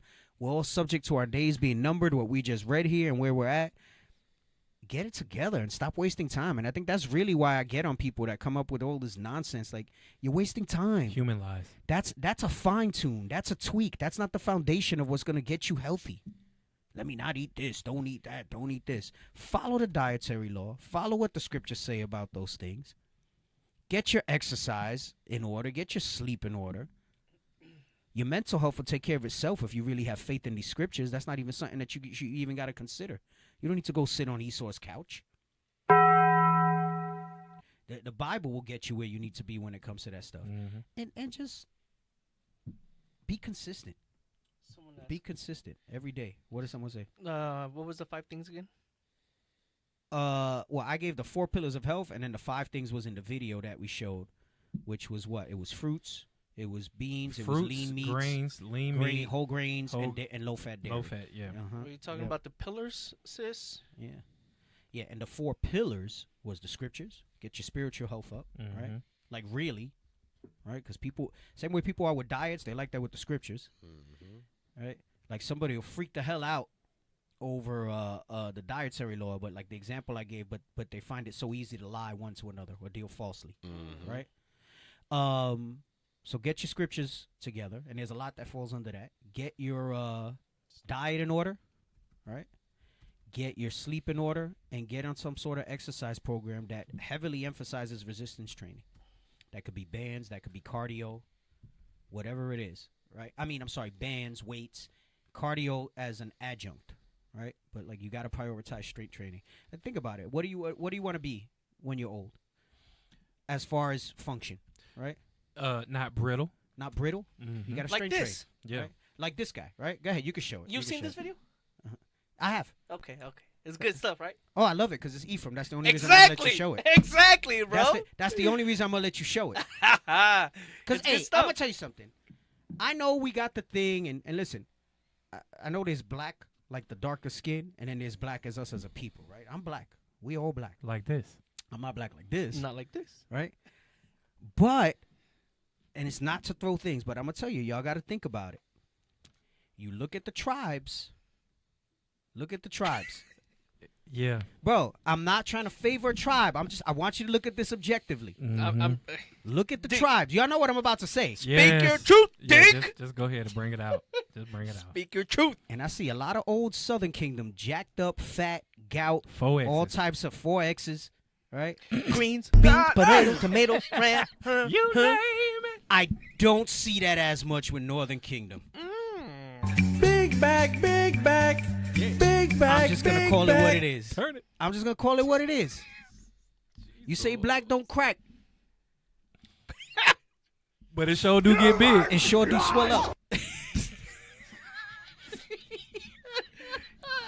But I'm saying, and I'm not just talking about here in America. I've been traveling like the past couple years very frequently to Central and South America and the Caribbean.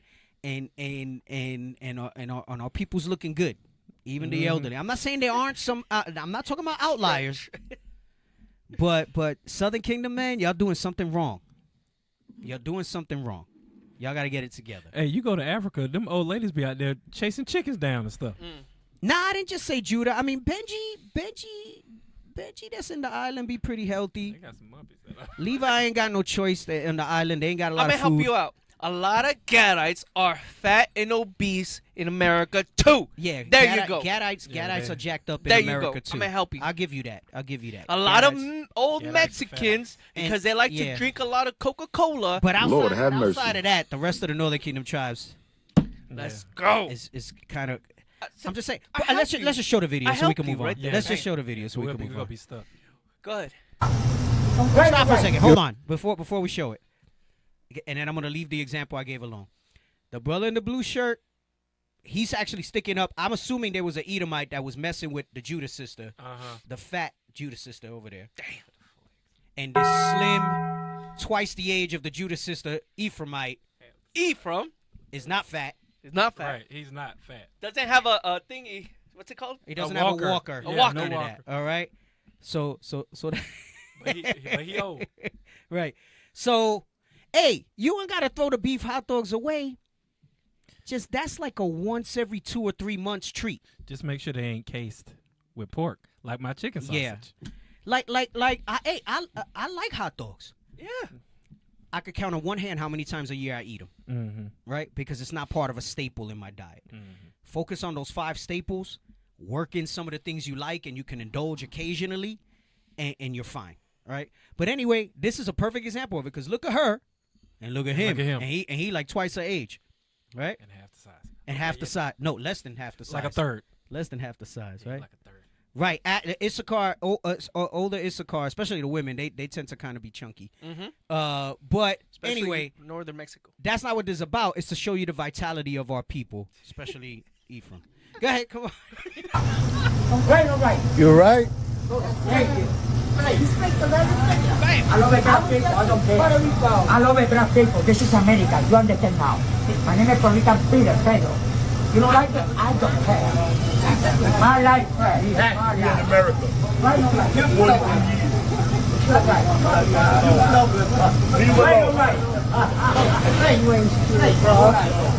me do it like that. Sit this in here, baby. Puerto Rican problem. Puerto Rican Puerto Rican power. You do it now. You do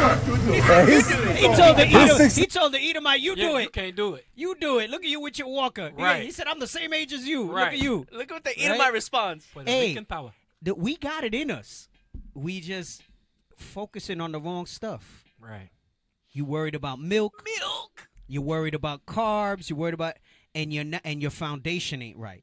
Get your foundation right, then tweak it with the other stuff, and you'll be good. That ain't on the video? No. Look at what the Edomite says. Una salsita. You do it. No. I don't care. I wish I don't know.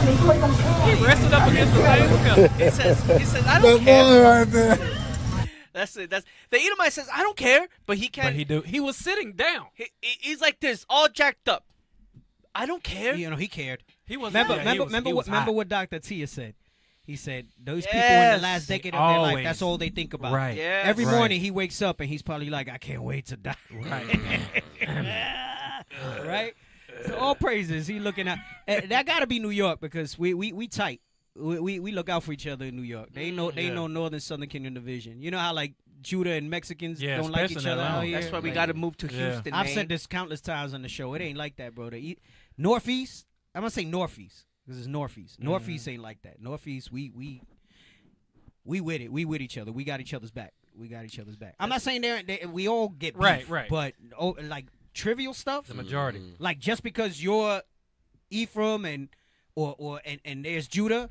None of that. Here, it's just by the nature of you being Mexican and you black, there's like beef. That part. Right? Yep. And the South even and No other parts culture not here. like that. No, the Puerto Northeast, Rican the Northeast ain't like that. No The Northeast culture. ain't like that, right? Got to move somewhere else. But hey, that's just observations I make. I mean, if you really look at it, you know, and you're right. Gad, they be fat and jacked up. Yes, they are.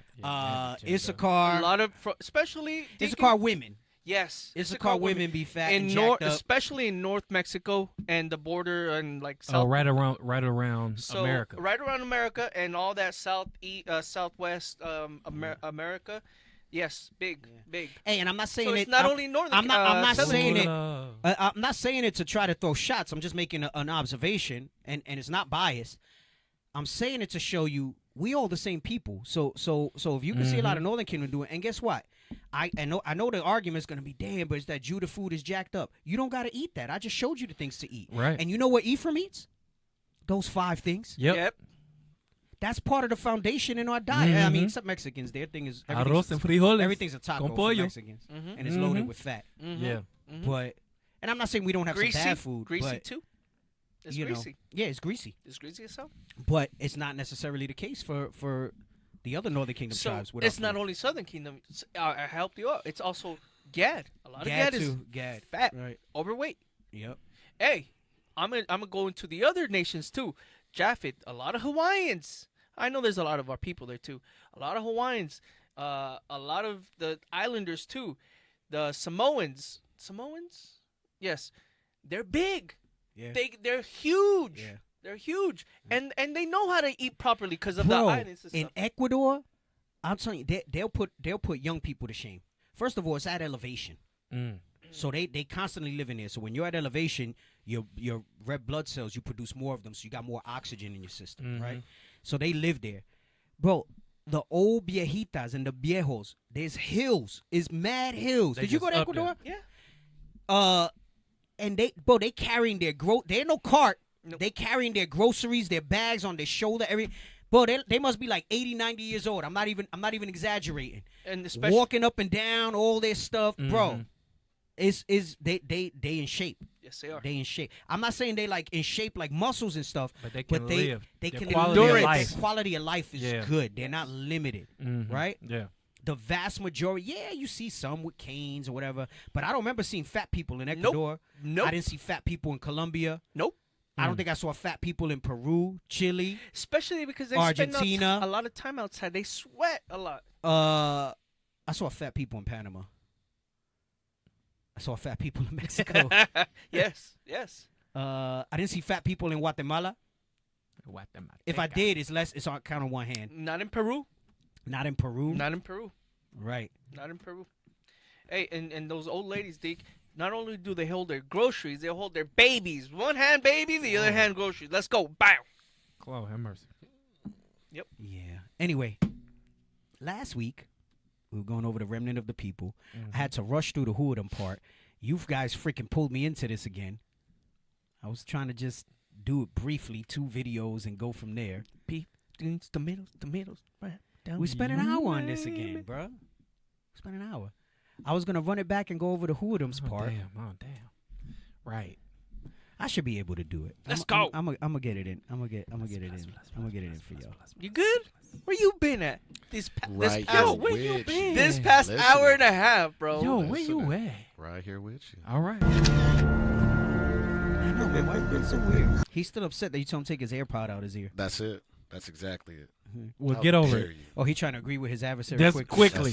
With his adversary He's quickly. like, don't talk about me. Don't talk. I'm Right. just gonna agree. Don't Let talk me about just me. let Go me on with the be. show. If Go I on just with stay the really still, Nobody's gonna notice nobody's me. gonna notice me. All I have to do Dang. is just read through these 2 hours, and that's it. That's it. Lord have mercy. Right. You'll be all right. Jesus. Hey, so we were going over Hosea last week. All right, we was making the point because of the video that I saw. We were dealing with the remnant of our people, right? And we were talking about the video, and it said how, supposedly, and I saw another one about Simeon too. They're 60% European. They're this percent this, and I said on the surface, don't listen to that BS, right? They're trying to. There's an agenda behind that, right? No, I don't want to show it. We will show the Hebrew writing one though, but you could have that ready. And I said, I agree with it from the perspective of we have to stop thinking, just like, for example, I'll give you Africa. Not all of Africa is Israel. As a matter of fact, the vast majority are not Israel. It's not Israel. Correct. But there is a large remnant there still, and that's where the Spirit was on Bishop for us to go there. I remember when I first came in, up until like maybe 2015, it was like, nah, those are dusty Hamites. That's right. Right? Yeah, DC is true. The Lord revealed something to Bishop Nathaniel, because the Lord is dealing with that man. And he said, listen, and I remember we were in his house one time, and he was saying, it wasn't just Africa that he was saying, but he was saying, we're going to see what's in our spirits when we start seeing more of that speckled bird, those different faces come in. Mm-hmm. He said, when you start seeing people in Italy repent that might not necessarily be as dark as it. I'm not saying pure white boys is going to come in here, right? Like one we had in here. No, not him. No, he's black. Yes. He has too many tendencies. He be black. He be not Israel. He He said be he black. be black. He be real black. He's hard body black. Tobias is hard body black Oh, snap. in a lot of his Dang. behaviors. Damn it. So I got no doubt about him. Zero. Dang. All praise. Nah, but the one with the ponytail. Even the good stuff. Let me say that. Even the Yeah. good stuff. You wouldn't be here if you weren't good. You wouldn't be Right. sitting here on the show if you weren't good. I'll take it. The good with the bad. Right. All of it. But the one with the ponytail. The one with the ponytail that we Yes. had here. You know what I'm Yes. talking about. Yes, I did. Right? Yes. That's a straight up white boy, right? Yes. But for us not to say anything, said, we just let it ride. It had to manifest. It had to manifest itself, Yeah. right? And Yeah. it did. It manifested did. itself on its own.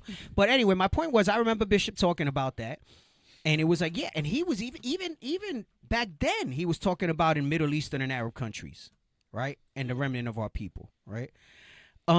So I largely agree with that, and we've even seen that in some of our travels because of what was prophesied in the scripture. And that's kind of what we were going over with Hosea when it says we would be without a people, you would not be my people, and all of that, right?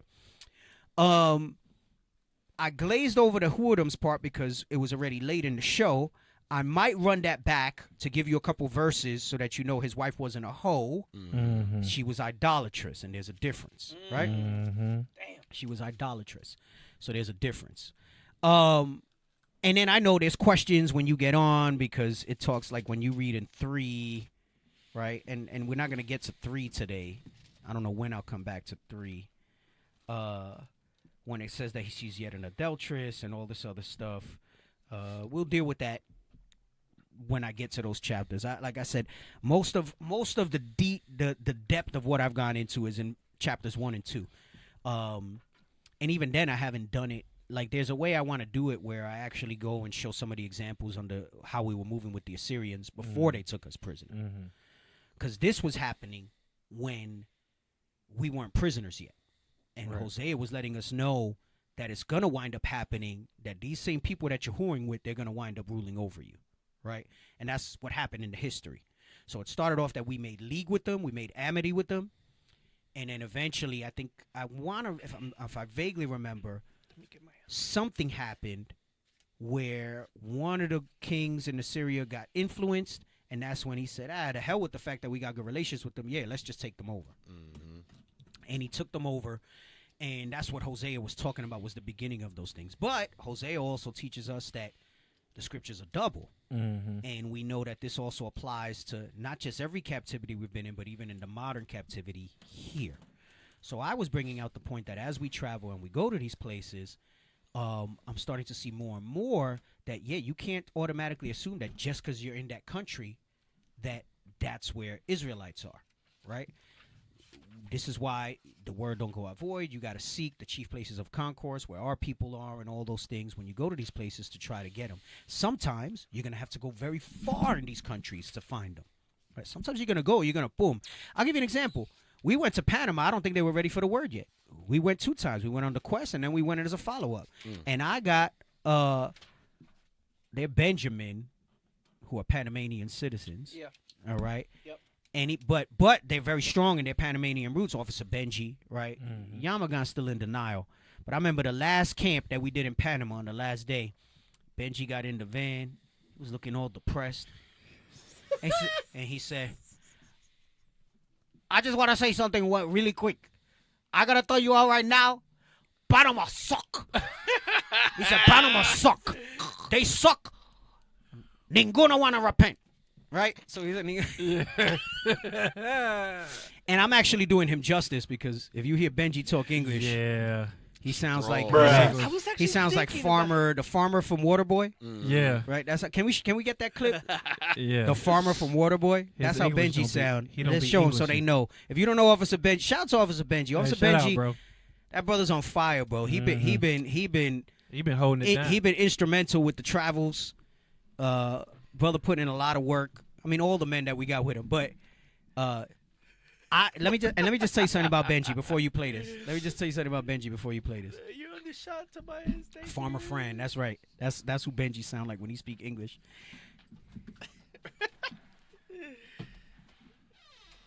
My brother was in the military. He retired from the military. And he was like a high-ranking NCO. Really? I don't know how the hell he was giving orders to these men in English. For real. Because it's horrible. Play this. This is how Benji sound, if you know. Dang, you ain't right. Go ahead, play this. This is me sitting down.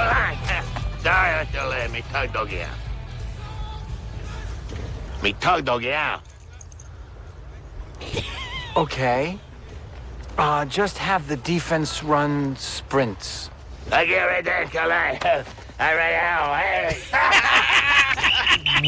That's it. We don't need to show the whole thing. How the accuracy is on point. Yeah. On the last trip, man, I went on him hard. I said, bro, I'm not even fluent in Spanish. Like I'll probably say I'm like intermediate at this point with all the practice that I had. I said, please speak to me in Spanish. Right. I don't know what the hell you're trying to say to me in English. Speak to me. Damn. I said, háblame en español. Oh, I man. don't understand what you're saying. Que lo que. Anyway, what was the reason I went there? Panama sucks. Panama sucks. Panama Suck. sucks. My point is that you go someplace and it might be just rebellious of our people, but it could just be that maybe they're not our people, right? Maybe you were somewhere where it was either not their time in that moment, it's not our people. And it makes sense when you read the scriptures that we were going into last week, and we're gonna run some of those back so that we could continue with the continuity and the flow of the topic. Because the way we were scattered and the emphasis on a nation from within a nation. The Lord's miracle when he pulled us out of Egypt is that we were Israelites in Egypt. And he emphasizes heavily that a mixed multitude cleave to us. Again, if you think about that in the spirit, letting you know that that was going to be, and you read it in the curses in Deuteronomy 28. It says the enemy that's within you will get up high over you. He was talking about those other nations. Yeah. Right. Even those that were amongst us. In the wilderness. In the wilderness. Yes. That they, while they were in the wilderness, had to be subject to the same laws and commandments that we did. And there's a lot of similitude in that as well. But in the captivity, as you look at that now, in these days that we're in captivity, what that shows you is that even as we go to these places, you're looking for the nation within the nation. We know, according to 2nd Ezra 13, Deuteronomy 33, Genesis 49, where we are and who those tribes generally are located. Yes, for the most part. But it doesn't give you precise coordinates to find them. That takes the Spirit of the Lord. You can't just go and set up shop and say, here. These are all Israelites. No, right. It's not going to work that way. You have to do the work to sort them out. And you have to let the Spirit guide you, as well as wisdom and experience in what way to approach it and where to find them. So question, Argentina, how was that? Because remember, a lot of Germans fled to Argentina after World War II. So it was interesting. We actually were picking spots where it was very much a lot of our people. But Argentina, it seemed like it was a little easier to see who wasn't. I will say, out of all the places we've been so far, you do see the Amalekite, because the second largest so-called Jewish community in the world lives in Argentina. Really? Second largest outside of Israel, even more than the States. Really? Yeah. And a lot of German influence. Captain Zeph was showing me something, how the CIA, today he posted a video. It's a little long, but you know what? I'll show it to you anyway. How, and it's towards the end is the point, how they harbored a lot of Nazis. Yes. The CIA. And they brought them over because a lot of them were, I'm talking about the United States. They harbored a lot of them. Yes, yes. And they supported them, if not just in the U.S., but sending them and allowing them to be in other parts of the world, and never pursued them because it met their interest of what they wanted to do in the countries. Scientific interest. Well, and it goes under the Monroe Doctrine, so it's not just the scientific interest. So you see that in they satire it in Inglourious Bastards. Yes. When they gave the main villain in there, played by Christoph Waltz, that's a hell of an actor, that Edomite too. They gave him Sanctuary. He was one of the worst ones, right? And then you see Brad Pitt's character in that movie, if you haven't seen it, and he was actually pissed that they gave him a deal. So the Nazis were making deals with the United States at that time. Yes. And what happens is you wound up having a lot of German influence in a lot of these countries, and America supported it. And it's outside of the scope of the show now, what I would talk about. But I've done shows on the Monroe Doctrine. Are those still up, or those had to come down? Those are... Some of them had to come down. Some of them had to come down. Remind me eventually. Those are good topics for me to go back over. Great topics, right? yeah. I did a lot of good topics on America, the Monroe Doctrine, things like that. And fortunately, we had to take some of them down. But I should run some of those back. But anyway, I'm going to send you the clip that Zeph sent if you guys want to say something in the meantime. Yeah, don't forget, going back to the Germans being in Argentina, there was a scene in X-Men where Magneto... Yes. He was hunting them down. He went to Argentina looking for some of them Germans that had killed his family and his sister. Yes, yes. So there's actually, speculations, right, that Hitler fled to Argentina. Whatever the case is, they have a lot of German little villages. I just forwarded to you on the topic Argentina. content. Outside of the main city, they have a lot of little villages that are just German speaking. Mm-hmm. Yes, just German. I've seen some videos like people, we're trying to find Hitler, this and that. But there's villages just of German ex-Nazis and family members, generations. Right. So why they put this video together? So in Argentina, we actually were where a lot of our people were, but you could see the influence.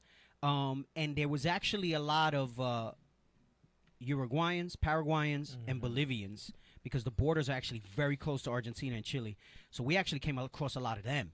while we were there, right? Damn. That's what's up. And I think I had mentioned, I don't know if it was last show or the show before that, even though, like, for example, Venezuela, we can't really get into because of the way the political environment is there right now. Yep.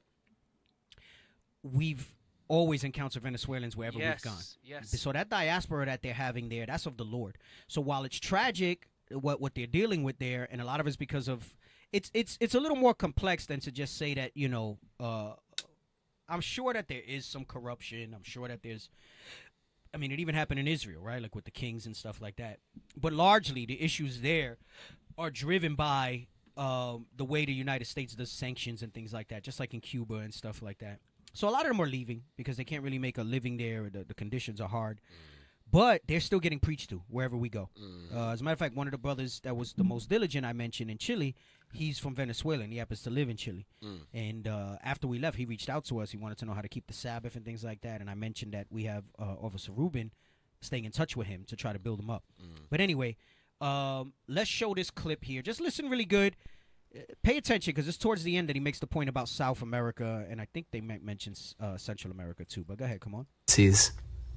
The highest level CIA whistleblower, Victor Marchetti, an assistant deputy director, fought with the CIA to publish his censored expose, The CIA and the Cult of Intelligence. He and British editor Francis Stoner Saunders, among others, described the CIA founding leaders as coming exclusively from the wealthiest white Protestant families. The CIA showed its extreme prejudices when they colluded with British intelligence and other European intelligence groups to save many top Nazis. So stop. So he's showing a book, and now they're saying this because they're still framing Amalek as Jews, right? Right. So he's making it look. I could care less about that. Yes. The point that I want from this is where they put them. So this goes perfect with the nation within the nation that we're going over. Go ahead, come on. Such as U.S. Department of Justice prosecutor John Loftus, who led investigations of Nazi war criminals, documented this extensively in books such as The Secret War Against the Jews. Even George W. Bush's administration admitted to saving some 100 Nazis, though more careful researchers report that they saved thousands of Nazis. Through operations such as Paperclip, Sunshine, and Odessa, they shipped them around the world. Not just the U.S., they colluded with the British. And get me that in Psalms 83, because and we're just going to do it quickly because I want to get back to this with what I was going over in Hosea. The book of Psalms, chapter 83 and verse 1. He said they shipped them all around the world. And notice in the beginning, he said they conspired with Britain and other agencies at the time to save a lot of those top-level Nazis and their families, right? So in addition to having Spaniards, Portuguese, even French to some extent, because they were coming over, Dutch, having British influence over here. Later, you had German influence heavily, because it wasn't just top-level Nazis. Those were the ones that they helped establish to be upper echelons in these countries. And it goes with this agenda that you read with the Crafty Counsel in Psalms 83. Go ahead, come on. Keep not thou silence, O God. Hold not thy peace, and be not still, O God. For lo, thine enemies make a tumult. Right. Come on. And they that hate thee have lifted up the head. They that hate thee have lifted up the hand. Go ahead. They have taken crafty counsel against thy people. They've taken crafty counsel. And again, you could tap the well on Psalms 83 for everything that they've done to us, right? This is just another form of crafty counsel that they have taken together against us, right? Go ahead, come on. And consulted against thy hidden ones. They have said, come, and let us cut them off from being a nation. Right, and one of the ways they did that is let's create more confusion. They always understood, because from Columbus and even before that, what? Israelites were here, according to 2 Ezra 13, right? 40 through 47. They always understood that a remnant of Israel, the large remnant of Israel, the majority of the tribes, would be on this side of the earth. Right. Oh, so they focused their efforts here, as well as the whole world, but they focused very heavily their efforts here to cut us off from being a people. Now, they use various devices, but it's not just the lies. It's not just the division. What they did is to create confusion. They put races here, just like the Assyrians did, because their custom was to take their people out and put their people in. Mm-hmm. And a lot of empires after that did the same thing. Some of them left them and just sent people to mix. Some of them would replace entire peoples in a land. And then when those empires would fall, yes, people would migrate back. But then now, what do you have? Now there's this confusion. How do I pinpoint who's who? Interestingly enough, the scripture tells us that we would lose our identity. Right. It says in the land where you would say you are not my people. Mm-hmm. Right. And that goes into during Christ's time when Southern Kingdom didn't want to deal with Northern Kingdom. But it also goes into these last days. And think about this. When did Amalek ever lose their identity? Nah, they've Not always a been nail. black. When did the people who call themselves white Jews, when did the world ever not accept them as Jews? Never. Even when we were being called Jews. Exactly. Yeah. So they don't fit those. They don't fit those things. Right. They don't. Fit, they try to match them up, but they don't fit those things. But go ahead, keep reading. They have said, "Come and let us cut them off from being a nation, that the name of Israel may be no more in remembrance." And if you think about it, the name of Israel is no more in remembrance because Israel as a state. Notice they throw it in your face. They call it the state of Israel. Right. Right. They almost never call it the country. Right. They call it the state of Israel. And what do they call the people there? Jews. They don't call them Israelites. Israelis. I don't know if we have it. There's the little dictionary that it says that they're not the Israelites, that they're Israelis, that they're not the people from the book. I used it when I did a class a while back. I don't know if you guys have it in the archives. We've spoken about it on the show before. It's an excerpt from some little dictionary, and it says that they're Israelis, they're not Israelites. So when it says that the name of Israel may be no more in remembrance, that never happened to them, the ones that claim to be, that have blasphemed the name and that have blasphemed the name of Israel. They've always maintained that they're Jews, and the world have always accepted them as Jews, but as Jews, not as Israelites. They don't have that type of dialogue. Right. They try to say amongst themselves, "Oh yeah, I'm Ephraim." You know, we've had some interactions where some people say, "Yeah, I'm Ephraim, I'm this, I'm that," but they don't talk about that because you know why? They cannot support them as the accepted Jews in the world today. They cannot support their arguments if they profess themselves to be Israelites. It starts to fall apart. Right. Which is why it's important that you know the tribes.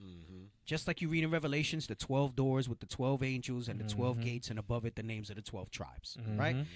They cannot explain those things. They cannot embrace that. This is why they only call themselves Jews or Jewish. They only deal with that tribe of Judah. Right. Amongst themselves, they might try to say, no, I'm this tribe, I'm that tribe, I'm Levi, I'm this, I'm that. The Rudies. But it breaks down when you go into those curses in Genesis 49 and Deuteronomy 33 or the prophecies of how we would be identified, because it doesn't fit. And it never fit them. Right?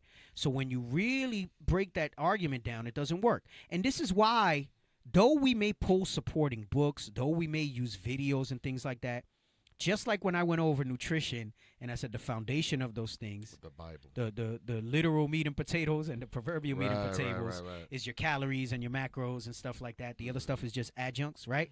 Because that's like that's why you use the pyramid as the example, because if you try to build it that way, it's going to fall. It teeters. But when your foundation is strong, this is why we're not, and we should not get in debates. Bishop was bringing this out in our leadership chat the other day. If we debate them in their books, if we debate them on the linguistics, because they manipulate those things, and they're the source of a lot of those things, they'll beat us. In an argument, but they cannot beat the scriptures. Right. And this goes back to the argument that I'm making. This is why they don't focus on the tribes, because if they focus on the tribes, they cannot explain Genesis 49 and how it fits to them. They cannot explain Deuteronomy 33 and how it fits to them. They cannot go into Hosea the way we're able to go in and identify with it, right? They can't do it. It falls apart. Right. They can try to come at us with Deuteronomy 28 and they'll say the Holocaust, but even then, those things have holes in them. So it's so important that we use the scriptures. Let God be true and every man a liar. Right. speak as the oracles of God. Mm-hmm. They are not the authority as much as they try to make it be, as much as they try to razzle dazzle you with their words that they've come up with. I did a show where I went over theology and the seminary and all this other stuff, and it's just philosophy. The hermeneutics. Hermeneutics. And they even got our freaking knucklehead people going into that stuff. Well, their hermeneutics are off and this and that. Where do you read that bullshit in the scriptures? Right. And I'm Bring saying it bullshit because it's the late show. I'm saying, where do you read that bullshit? Who created hermeneutics? Exactly. Who is Mr. Herman? We went over it. We showed who he is. Last name right? Nudix. Look up his identity. They cannot. So you got to get your scripture game on point. Come you got to understand these things. And yes, even you Southern Kingdom, because I went over too last week that it's a little bit shameful.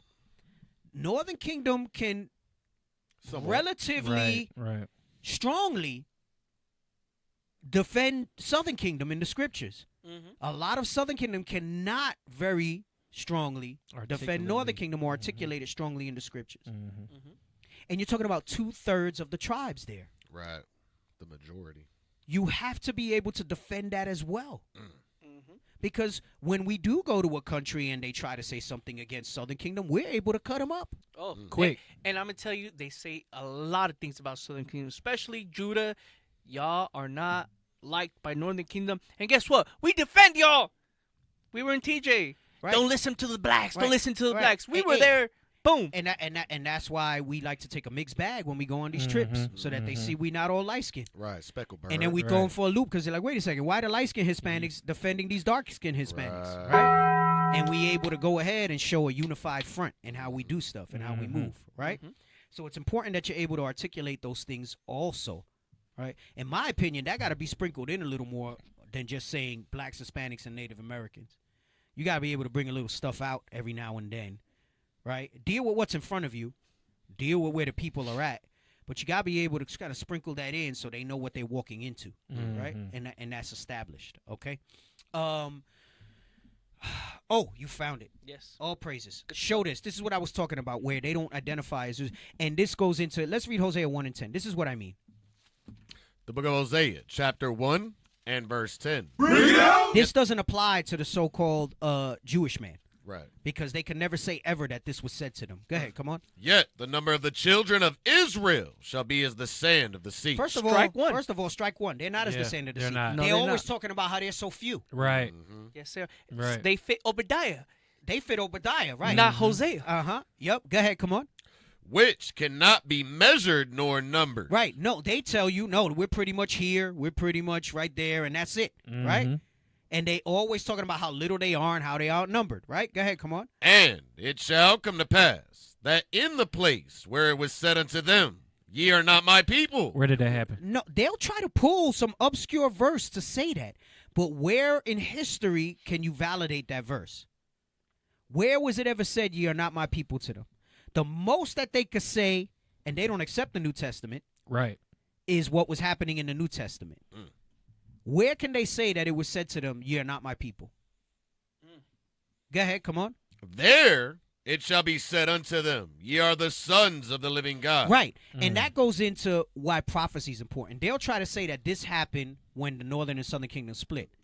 Because being that we don't have image records of those times, they'll say, see, to get away that with was the us. It was said to us, you're not my people there. Right. But chapter 2 and 1 kills that. Go, read chapter 2 and 1 real quick. Chapter 2, verse 1. Say ye unto your brethren, Ami, my people, and to your sisters, Ruamah, having mercy. Right? Yep. Hosea never got to say that.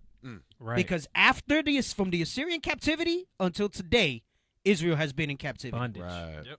So Hosea never got to say that, meaning that in these last days, he would have to say that. Right? Right. Dang. Jump back. Read 10 again. Verse 10, yet the number of the children of Israel shall be as the sand of the sea. Come on. Which cannot be measured nor numbered. Read. And it shall come to pass. And it shall come to pass. Go ahead, come on. That in the place where it was said unto them, ye are not my people. The world accepts them. Yeah. This is prophetic stuff. None of this is just a one and done. And it's crazy because Christians that try to come with that, they basically kill their own divineness of the scripture. Right. By trying to say that stuff is all past. Go ahead, come on. Ye are not my people. Come on. There it shall be said unto them, ye are the sons of the living God. There will be said unto them, ye are the sons of the living God. Right?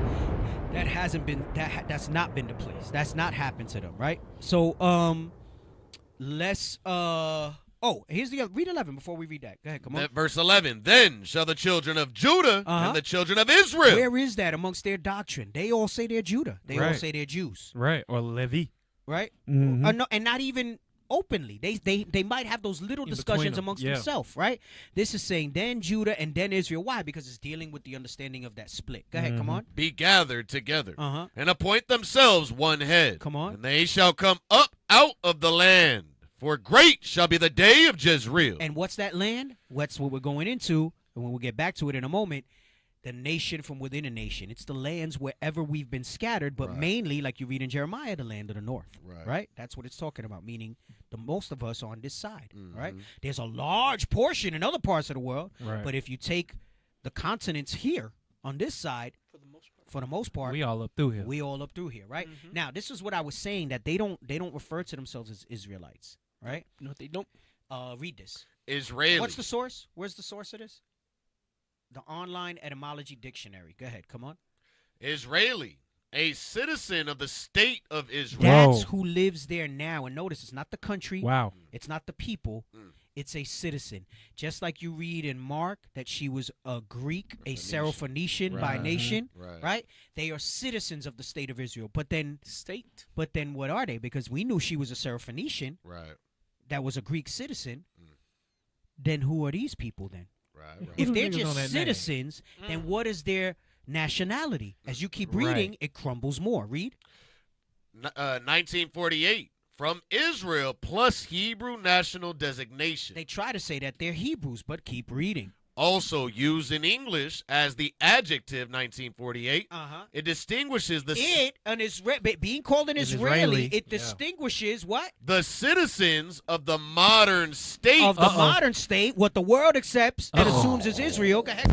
From the ancient people who had been known in English since 14th century. And what is it telling you? As what? As Israelites. It's different. It's not the same. They're distinguished. They're apart. They are different. Say they are Jews and are not, and but do lie. But do lie. They say that helps. That's a little icing on Revelation 2:9. Straight up. Revelation 3:9. Right. Bring it out. That's what that is. That's a little icing on Revelation 2:9 and Revelation 3:9 right there. All right? Dang. Yeah. Make sure, because I had this as a screenshot, make sure you screenshot that, because that might not stay available on a web link the more that this truth becomes profound. Facts. Right? And you know what? Also screenshot it, because when I do Put it back up. When I do the Chile show not this Monday, next Monday, I want to use this too, because I'm going over the Herodian line, and that's where all those Jews, so-called Jews, descend from today, right? Yep. That's a hell of a source to solidify. Yeah, big time, big difference. Go ahead, Benson. You rang emphatically. Oh no, you said what I was gonna say. I was gonna say screenshot it, because they could go in and change this definition at any point in time. Like they could do it right now while we're waiting to screenshot it. Right. Okay. Hey, but we got it. So going back to the Germans real quick. There's I know for the Nazi scientists, there's a huge population of them in New Mexico. They were used at the White Sands. Oh, well, we didn't finish the other video. So let's go back. Hold on before you do that. Okay. Before you do that, let's finish the video, and then you can make your comment. Don't play it from the beginning. Play it from like. Where is it at? Just go back like 10 seconds. Go ahead. Report that they saved thousands of Nazis. Through operations such as Paperclip, Sunshine, and Odessa, they shipped them around the world. A particularly large amount of them went to Latin America to gain control of resources there. Stop! Oh my God! To do what? A particularly large amount of those Germans that they saved, those Nazis, those Germans, went to Latin America. They shipped them to Latin America to control the resources. Including the people? Remember, the Spanish-American War. 28. The Spanish-American War, I think, ended in 1895. World War II ended in 1948, 47, right?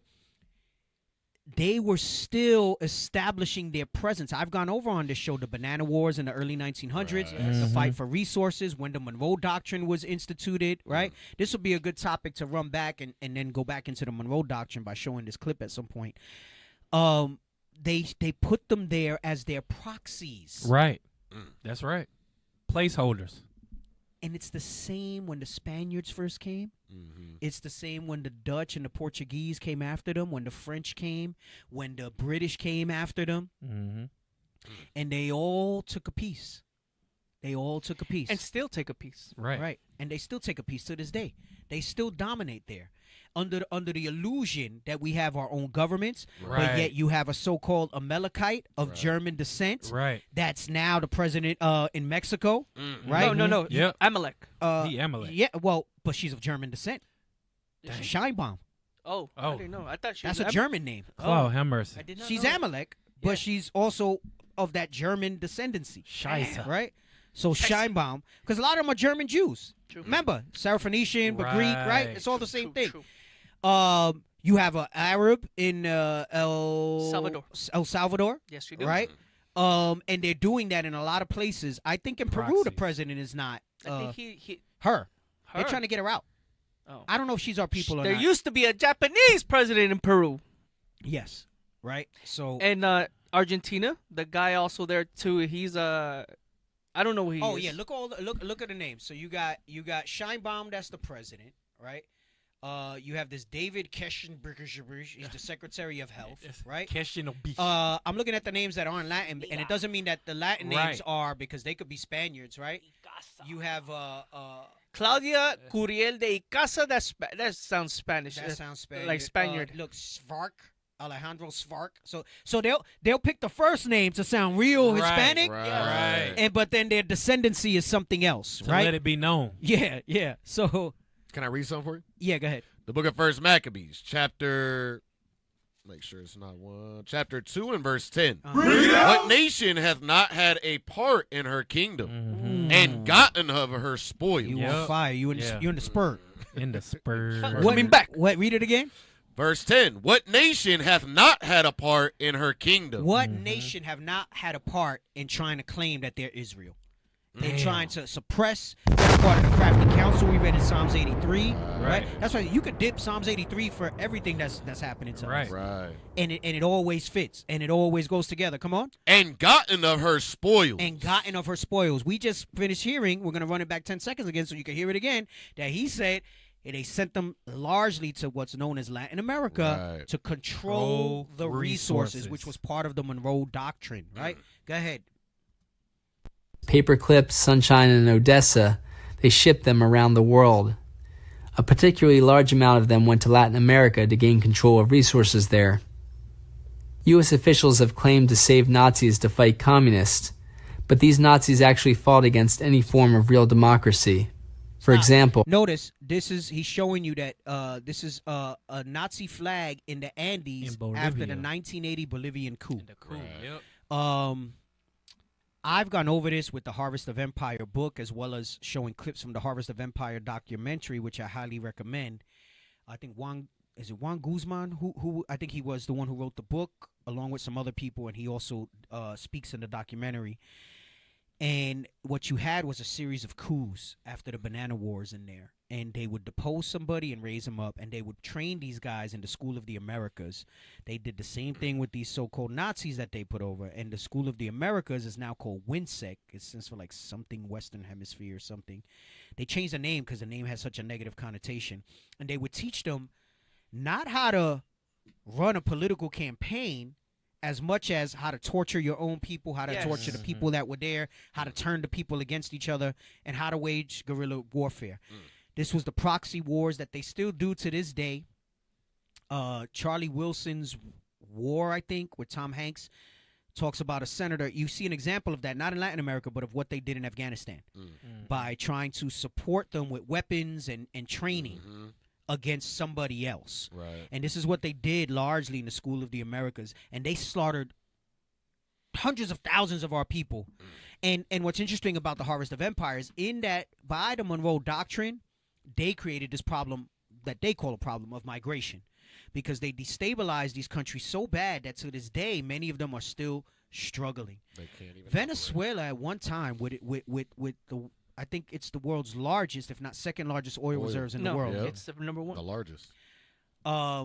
But they're not treated like the Arabs are with their second or third or fourth largest. They right? don't even try to talk down on the oil that they have. Yes, they try to say that the oil that the Venezuelans have needs too much refining. Right. That it's too basically it's too pure.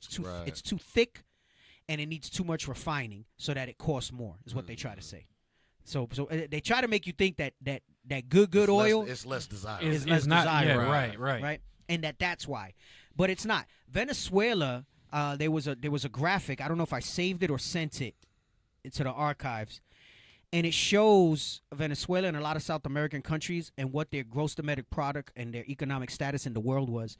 And for a large part of the mid 1900s up until 2000 was one of the most powerful and wealthy economic countries in the world. And then they got tired of it, they being the United States and those that were Confederate with them, and that's when all you had this change that came in when like Chavez came to power, and he wasn't a puppet. They got hip to the School of Americas, and he wasn't. So they had puppet leaders. They had that trick baby, right, where they would put faces that looked like our people. In some cases they were, in others they weren't. And they taught them how to torture and rule through tyranny so that they can be on the side of what America wanted, which was to control the resources. Right. And to this day, they do it, but they do it in a slightly different manner than they did then. Because as the world... See, part of the revealing of that son of perdition, they had to change their tactics because of things like the internet. Right. And though they can control it to a point, because they can still even control the internet... Right.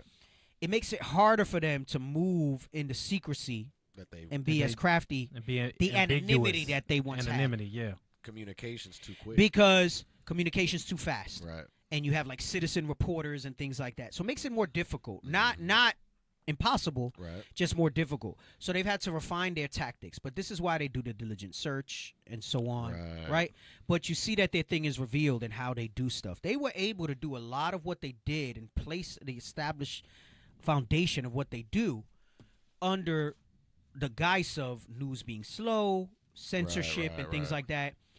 It's a little harder to censorship now. So what they do is they just label it. That's why you'll have these things where they say you got to fact check and all this stuff now, and that's how they try to do that stuff like that. But there's a lot going on, and they have to do it less because what they've established in Latin America, they even got the people there kind of thinking that they're free, not realizing that they always got to answer to somebody. That's not their own people. And it starts with the United States. Can I bring this out real quick? The book of First Maccabees, chapter 1, verse 11. In those days went there out of Israel wicked men who persuaded many, saying, "Let us go and make a covenant with the heathen that are round about us. For since we departed from them, we have had much sorrow." Right. So there's also, you read, like we read in Psalms 2, and you read in First Maccabees 1, many of the Israelites get on board with that stuff too. So I'm not saying that all those that support these other factions are not our people. Right. But the ones that are at the top typically aren't, or if they are, it's like the taskmasters in Egypt, right? Yep. All these things they still utilize. Some of them they utilize over and over or cyclically. Like they'll cycle off a certain tactic. Right. People forget about it, and then they'll run it back. It's the playbook. But these things, like you were saying, these things are not new. They got a lot of these tactics right out of the scriptures. Yes. Remember in Judith 5, the dude had the whole playbook on how to keep Israel from being a people. Yep. And the Willie Lynch. They still use that to this day. They try to tell you it's fiction, and maybe his name wasn't Willie, and maybe that speech didn't happen that way, but you damn sure believe. Think about it this way. How diabolical is it?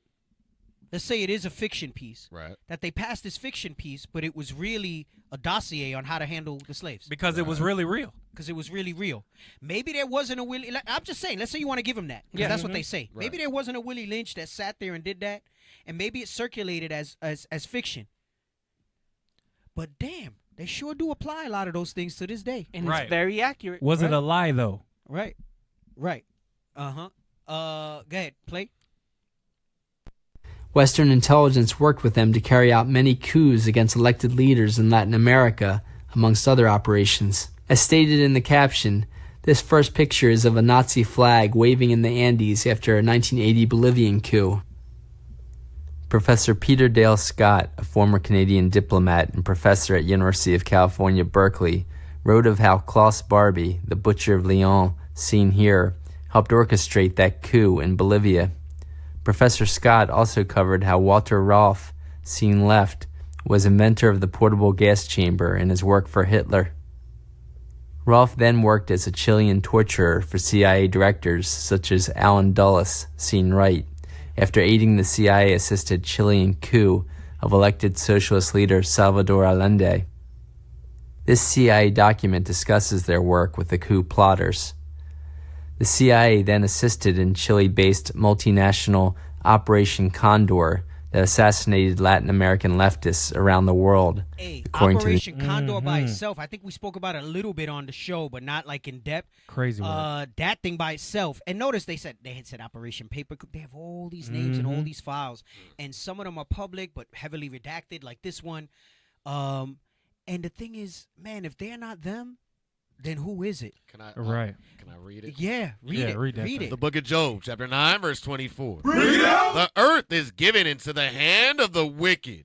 He covereth the faces of the judges thereof. Right. We're those judges. Right. So he cover our faces, the nation within the nation. Go ahead, come on. If not, where and who is he? Where and who is this guy? If that ain't him. If it ain't him. Right. If it ain't him, where and who is he? You show me that it's somebody else and it's not them. That's why most of the time it's only dumb black people that try to say that Esau is the Arabs or something else. Right. The white man's smart enough to say, no, Esau was wiped out. It's easier for them to say he's gone. Right. Because they know they can't hide that evil to this day. Because that's their defense, is that Esau is already done away with. Yeah. That's how you tell. Go to a Bass Pro Shop. Tell me if you see Arabs in there. Come on, man. Tell me if you see Arabs in there, man. Stop it. Go ahead, Get some help. The book of 2 Thessalonians, chapter 2 and verse 3. Bring it out. Let no man deceive you by any means. For that day shall not come, except there come a falling away first. Right. And that man of sin be revealed. That falling away was us going into captivity, right? And that falling away happens every time. That falling away is a division between northern and southern kingdom, right? All that goes into that. The falling away is those curses, right? And go ahead, read. The son of perdition. The son of perdition. They call him the man of sin. He has to be revealed. He has to be revealed. That's the And synagogue he of is Satan. being revealed You read in in the Revelation last 2:9. Right. The Bible's telling you all over who it is. Quite literally. Quite literally. With descriptions. Hey, and there was another video floating around because you got these knucklehead, that's why I said black people, I tell you, from these other camps that try to disavow Paul's writings.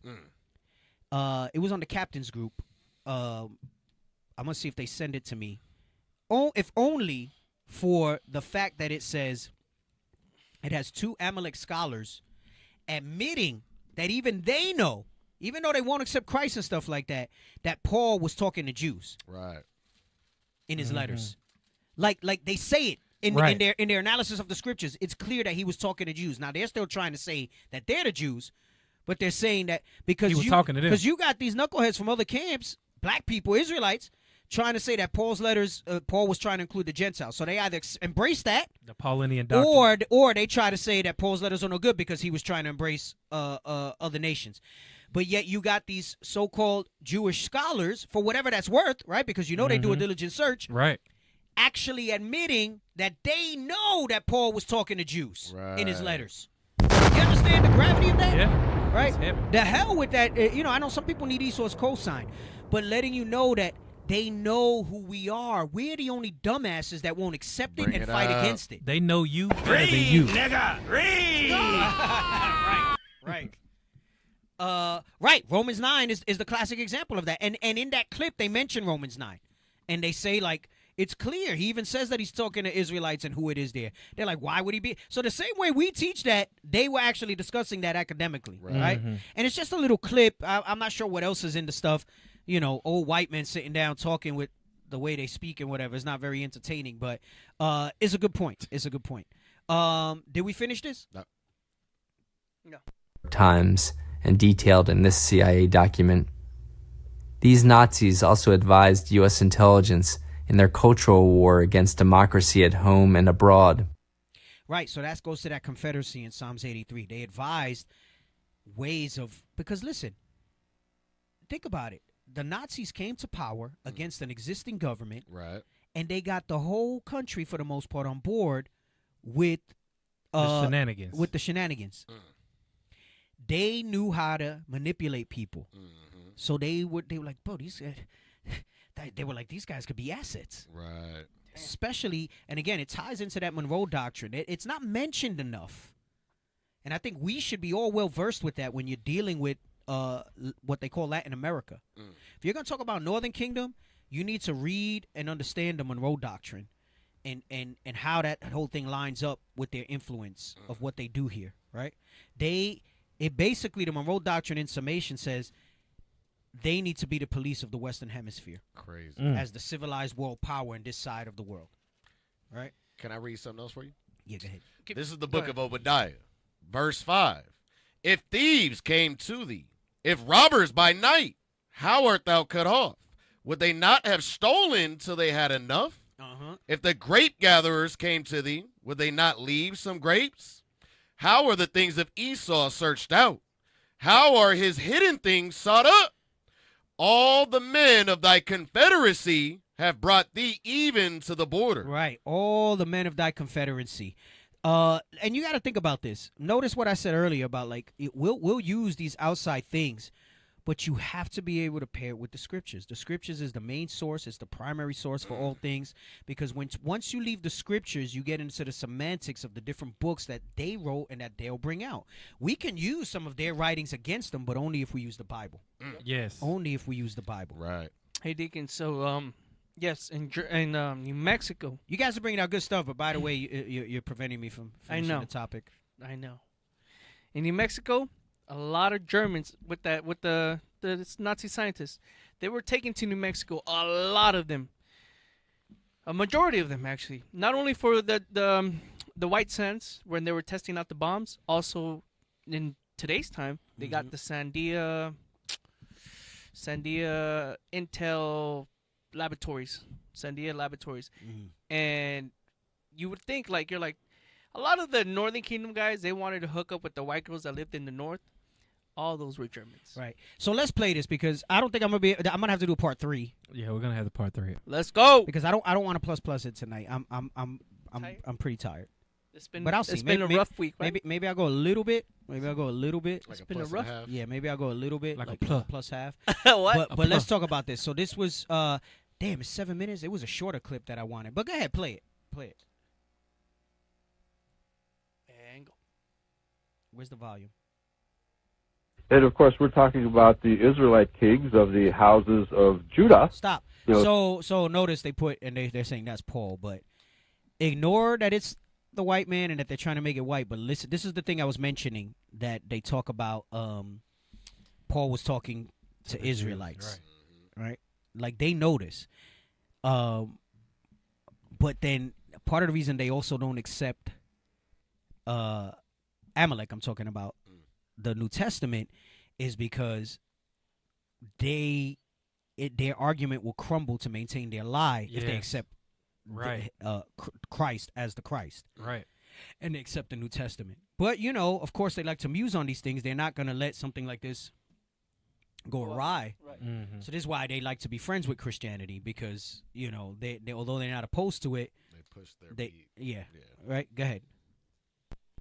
Zerah and Phares. Well, absolutely. We're talking about the dispersion of Israel. Right. And Paul knew that the nations that he went to were all dispersed Israelites. Stop. You heard that? Oh, gosh. Real quick with and he can't sound more Amalek with the way he's talking. Right. He said we're talking about the dispersion of Israel, and Paul knew that the nations that he was going to, he was speaking to the nations within the nation. The dispersion of Israel, right? Get that in John 7:35. He knew this.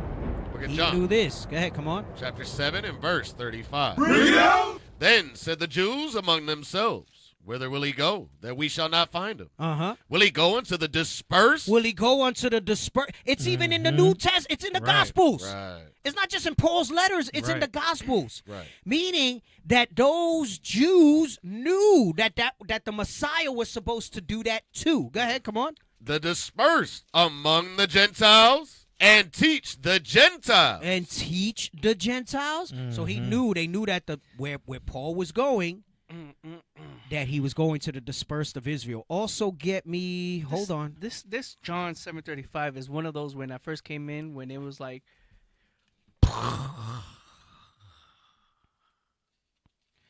was so good, bro. Because it's like, bro, the Bible says that? What?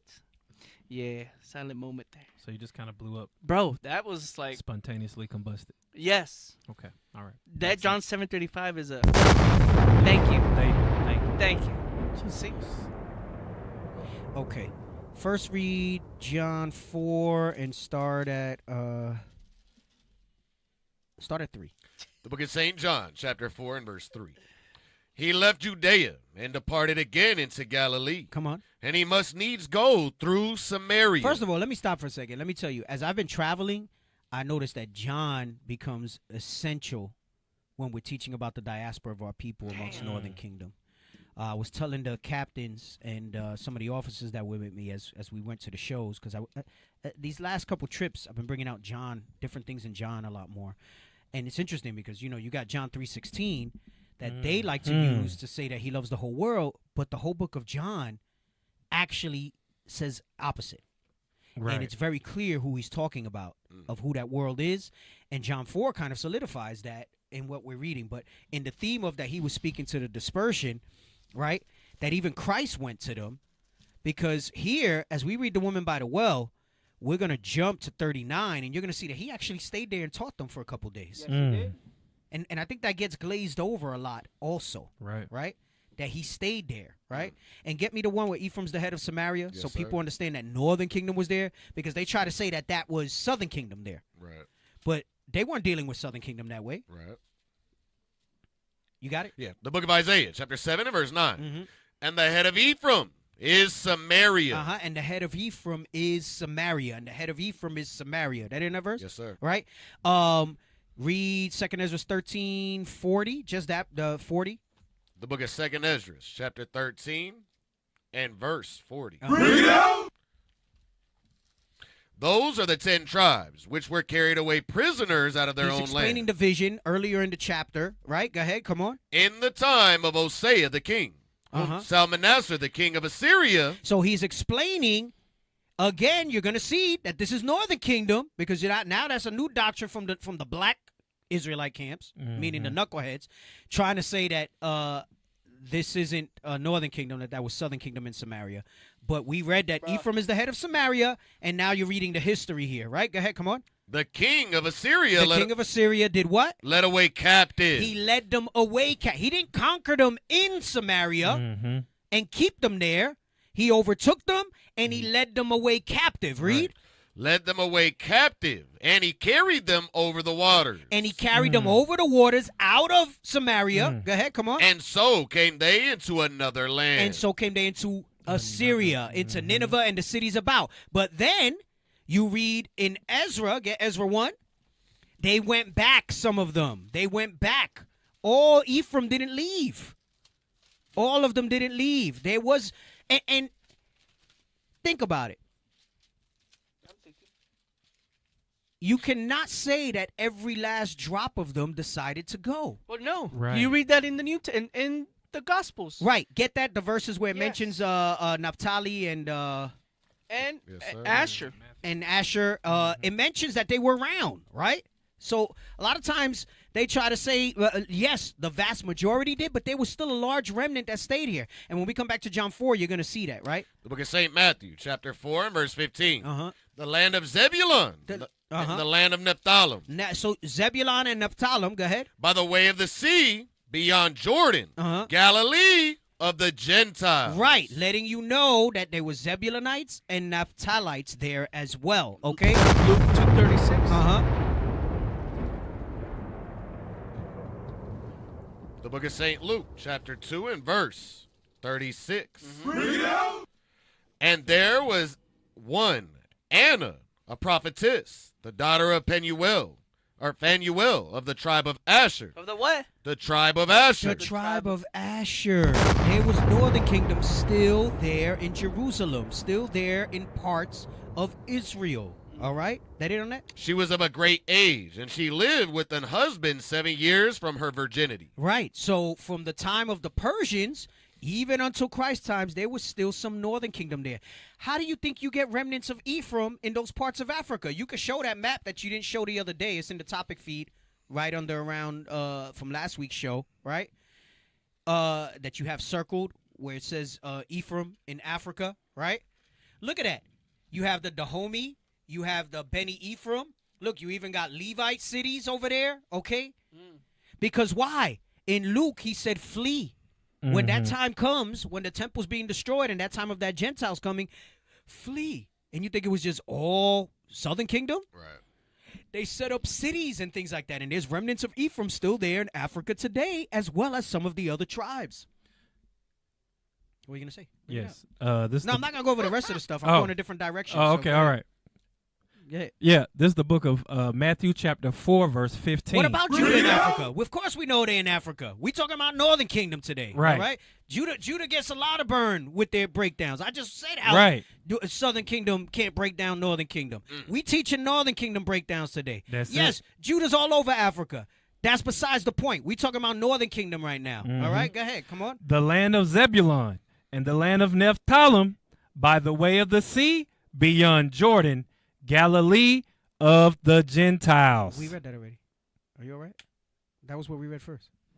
You good? I spaced. I totally spaced. Stop it. Stop. I totally spaced.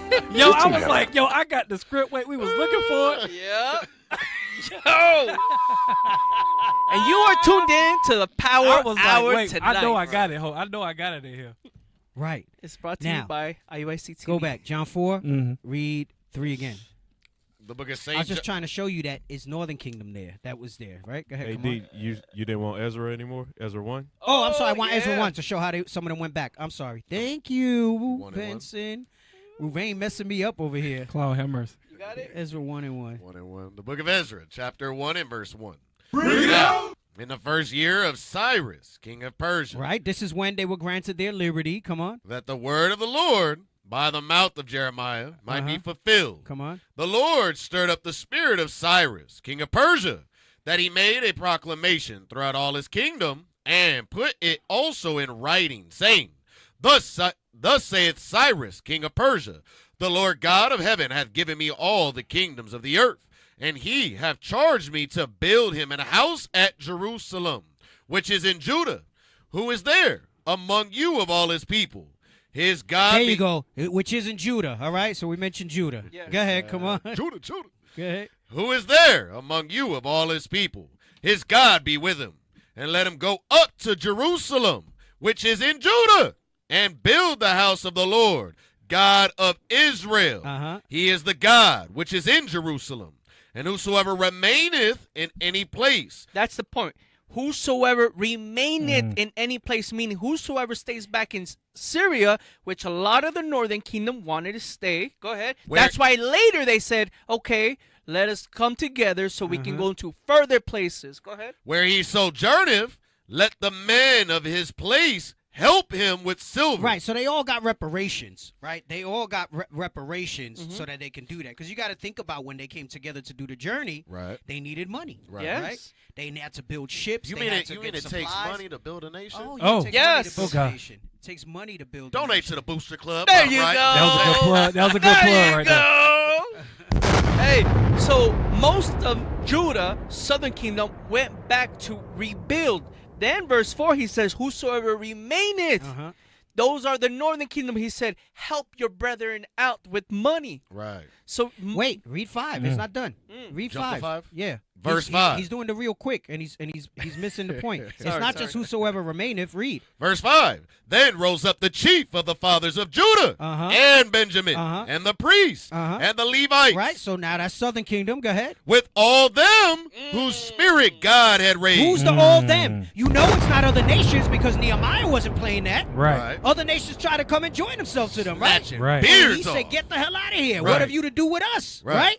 So it says, with all them whose spirit God had raised. With all who? The rest of the tribes that's not Judah, Benjamin, and Levi that stayed back. Right? That stayed back. Because how do you get to where we read in the New Testament about Zebulun, Naphtali, and an aged Asherite woman? She ain't that old from this time. Right. This is the time of the Persians. She lived until the time of the Romans? No, that means that there were families, not just a few, not 30, not 40, not 50. There was a large amount that stayed behind and had kids and children and descendants that you find in the time of the New Testament. All right? That's it. That's all I wanted on that. Now, back to John 4. The book of St. John, chapter 4 and verse 3. He left Judea and departed again into Galilee. And he must needs go through Samaria. Right, so through Samaria. We just showed you that Samaria is full of northern kingdom, specifically Ephraim. I see that. I appreciate it, Sister Denise. She said my new hairstyle, I'm looking young and fresh. Tell my wife that, though. She says it makes me look old. Dang. She don't like my haircut. Damn. She want me to go back to the other thing I had for like 15 years. Still okay. I said, nah, man. I said, I'm staying in my frame. Right. There you go. I said, I'm staying in my frame. Great example. Right. I know. The other day I told her, we were talking about my weight loss. I said, I'm trying to lose my last like 10 pounds. I've still been struggling with it. I'm just maintaining. I said, I'm about to get like real serious again. And I said, and then I'm going to go on my Johnny Bravo status. You know, like I'm going to get. She said, who said I like Johnny Bravo? She said, I didn't say I like that. I said, listen, that's what I like. I said, I'm staying in my frame. I appreciate it, sis. I like the new haircut, too. I've been feeling myself with it. And so does Tobias. He trying to do something like it. Bring it out. Let's go, Tobias. I don't know if you noticed, Tobias got a little bit of that going on, too. Que loque. I've been inspiring brothers. I got Elon changed his hair up. Right, Asher. Asher changed it up. Yeah. It's working for him. You're the hair guru. Come on, man. Say it ain't so. I'm just trying to better my people. Come on, man. Anyway, go ahead. Come on. Verse 5. Then cometh he to a city of Samaria, which is called Sychar, near the parcel of ground that Jacob gave to his son Joseph. Right. Come on. Joseph, who is the progenitor of Ephraim and Manasseh, through his children. Go ahead. Come on. Now Jacob's well was there. Jesus, therefore, being wearied with his journey. Hey, and even if we didn't go to everywhere else we went, that verse right there tells you that it's northern kingdom. Right. It says by the part that Jacob gave to his son Joseph. So when she says our fathers, not only is she saying Israelite, she's talking about Joseph, right, through Jacob. Go ahead, come on. Being wearied with his journey, sat thus on the well, and it was about the 6th hour. There cometh a woman of Samaria. Of Samaria. There we go again. Northern kingdom. Come on. To draw water. Jesus saith unto her, give me to drink. Come on. For his disciples were gone away into the city to buy meat. Then saith the woman of Samaria unto him, how is it that thou, being a Jew, being from the tribe of Judah, because if she was Judah, why is she saying that for those knuckleheads trying to say that this was southern kingdom, the woman by the well? Right. But I tell you, boy, reading is fundamental. Instead of humbling, where scripture says, reach not for things above thy strength, instead of humbling down that you don't know it, these unlearned, undisciplined, because what keeps you disciplined is keeping the laws. Right. And when you ain't trying to keep all them laws the way you want to keep them, you come up with BS doctrines because you can't see the understanding. So instead of realizing that they should wait on their ministry before coming out with nonsense out their mouths, because they've been spewing all types of ridiculousness. Because you know why? Why would you go? It goes to show you they're just trying to get a name. Yes. Dang. If I'm selling popcorn and my popcorn's the poppin'est popcorn. Double good. Right? Double good Support popcorn. the fundraisers. Right? For real. Why would I go up and sell popcorn too when I know that the most complete popcorn and all the flavors is already being sold. Right. So you got to come up with something else to try to make your mark. That's it. Right? That's what Amalek counts on. Right. Yeah. And that's what you're seeing with these younger, and they might not even be younger in age, but you got these younger camps who they're setting out to try to make a name for themselves. And listen, maybe the Lord haven't ordained you to be have such a presence, right? And I'm not saying it to boast ourselves at IUIC, but it's because we keep the law that we see things clearly in the scriptures and we're able to explain it. It's not that hard when you look at that. Instead of just humbling themselves and teaching what the scripture says, because they don't understand it or because they want to make a name for themselves, they got to make another doctrine. And let me tell you, Christ warned people about that because that's an offense to little ones and you're going to lead people astray.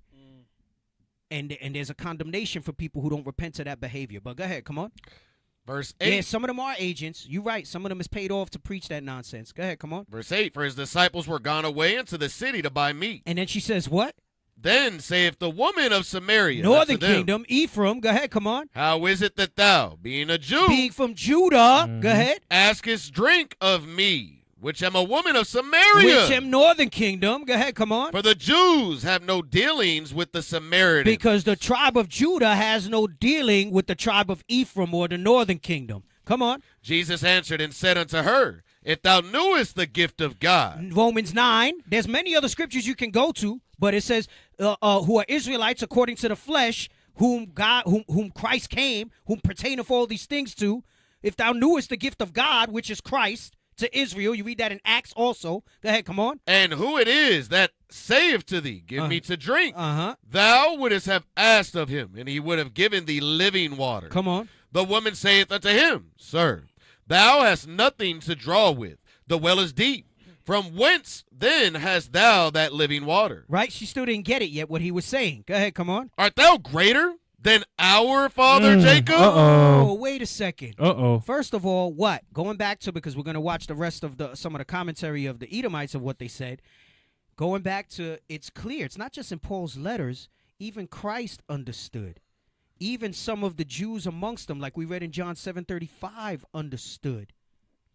The reason you read John 3:16, it was not just for the Jews. It's not just for Judah that was sinning. He was trying to let them know that I am here for the whole world of Israel. I am here for all of them to come back and return. By my spilling of my blood, all of you need to put all that middle wall of partition behind you and come back together, because worse times are coming and you're going to need each other. And the only way you're going to survive the rest of these curses that my Father has for you is for y'all to eventually unify together. And with that one king, that one head, like we read in Hosea 1:11, right? And then in those last days, those prophets are going to say to them from within the nation, right? And we're not done yet. We almost done, but we're going to have to do a part 3 on this topic because I still got more. All right? Ye are the sons. Ye are the sons of the living God and have obtained mercy, right? With the similitude, right? The ami and ruma, right? Not lo ami, because lo means no, not. It annuls, right? Not my people who have no mercy. Now with the blood of Christ, thou have that mercy. Thou can return, and Romans 11 explains how you're grafted back in, right? Hey, that gift of God in verse 10. I don't know why I have a precept of Hosea 1:10 on there. Yeah, because in the land where it said you're not my people, there to say you're the sons of the living God. That's the gift of God. Gift of God. But it also goes in Acts. What's the one in Acts that it says that the blessing? Is it 2? Blessing? What? Oh. Or is it 3? 3. It is 3. 3:25. Yep. The book of Acts, chapter 3 and verse 25. Read out! Ye are the children of the prophets, and of the covenant which God made with our fathers. With our fathers, just like she said, are you greater than our father Jacob? Go ahead, come on. Saying unto Abraham, and in thy seed shall all the kindreds of the earth be blessed. And that's the blessing. How is the blessing? The blessing is Christ. That's why he says her, if thou knewest the gift of God, and who it is that says it to you. Damn. Meaning, I'm that gift. Right, I'm that guy. I'm the guy. I'm the one that's going to bring y'all back together that was promised. Right? The prince that was promised. That's where they get that from Game of Thrones. The prince that was promised. Not Jon Snow, it's Jesus Christ. Jesus Christ! I love you, God. Back to John. Book of John, chapter 4 and verse 11. The woman saith unto him, Sir, thou hast nothing to draw with, and the well is deep. From whence then hast thou this living water? Art thou greater than our father Jacob, which gave us the well, and drank thereof himself, and his children, and his cattle? Right. And then he tells her, he goes on and he tells her that. But the point that I want you is jump to verse, hold on, before you do that, hold on. 20? No, hold on. No, not our fathers worshipped in this mountain. That's just more. Hold on. Jump to verse 27. Verse 27. And upon this came his disciples, and marveled that he talked with the woman. Yeah, they marveled. Why? Because they had their own doctrine not to deal with them, right? Remember, you read that where it says, let them alone, Yes. right? Right. So idols. they were rolling with that understanding. Hey, the scripture told us leave Ephraim alone, right? Don't mess with him, okay? You also read that in Hosea where it says he's a silly dove, right? They're after idols. Leave them alone. Right. But that was only for a time because the rest of Hosea prophesied that we would be returning to them, right? Go ahead, come on. Yet no man said, What seekest thou? Or why talkest thou with her? Come on. The woman then left her. So he says they marvel, but none of them question him. See, you got these questioning Negroes in our ranks that question. Look, if it's not sinful behavior, shut the hell up. Right. That part. Nobody question him. Why you dealing with it? Be quiet. Right. Go ahead, come on. Verse 28, the woman then left her water pot and went her way into the city and saith to the men, Come, see a man, which told me all things that ever I did. That I was a hoe, a fallacious whore. Go ahead, come on. But that I can repent of it. Go ahead, come on. Is not this the Christ? Then they went Look out. at that. How the hell she knew that? Right. She was studied. She understood the promise, the prince that was promised. She understood. She said, "Is not this the Christ?" Go ahead, come on. Then the anointed one. Come on. Then they went out of the city and came unto then him. more Puerto Ricans came. Puerto Rican, like the one that was there. Puerto Rican power with the leg, right? Saying I don't care, like the old viejo that we showed over there, right? that could do more squats than some of the brothers and sisters in here, right? Then some of the men went to see. Go ahead, come on. Some more Puerto Ricans, come on. In the meanwhile, his disciples prayed him, saying, Master, eat. But he said unto them, I have meat to eat that ye know not of. Oh, come on. Therefore said the disciples one to another, Hath any man brought him aught to eat? Jesus saith unto them, My meat is to do the will of him that sent me, and to finish his work. Oh, damn. I was thinking of fast. There's so much that comes to mind with this. There's a lot that you could go into with this that's heavier. But I just thought of the fasting part. Right. You eating and you don't even realize it. He said, no, he just said, I'm not hungry right now because I'm on fire to do this work. Right. I got work to do. Right. Some of you, I didn't prepare for the fast. I didn't drink enough. Mind you, he was thirsty. He went to the well for water. He said, no, I don't want to eat right now. He said, I got more stuff. He was hyped. Right. Because he just opened up the doorway for Northern Kingdom. Right. He was hyped. Go ahead, come on. Verse 35. Say not ye. No, jump to verse 39. Verse 39. And many of the Samaritans. No, I'm sorry.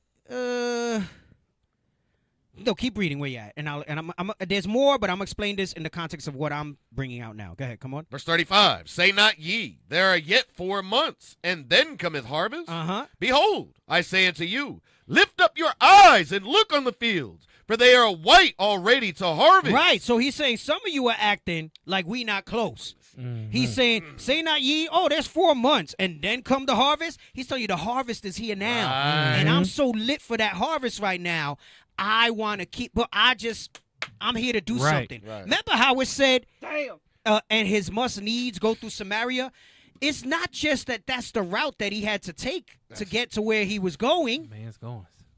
That he knew in the spirit that he needed to drop a little nugget to the Northern Kingdom right there. Right. And start to establish what he eventually tells them at the end of Luke, at the end of Matthew, go and preach all nations and do all that, right? So he's giving them the understanding. Yes, right. He was setting it up. And that's what the rest of this parable he starts talking about. Read. Verse 36.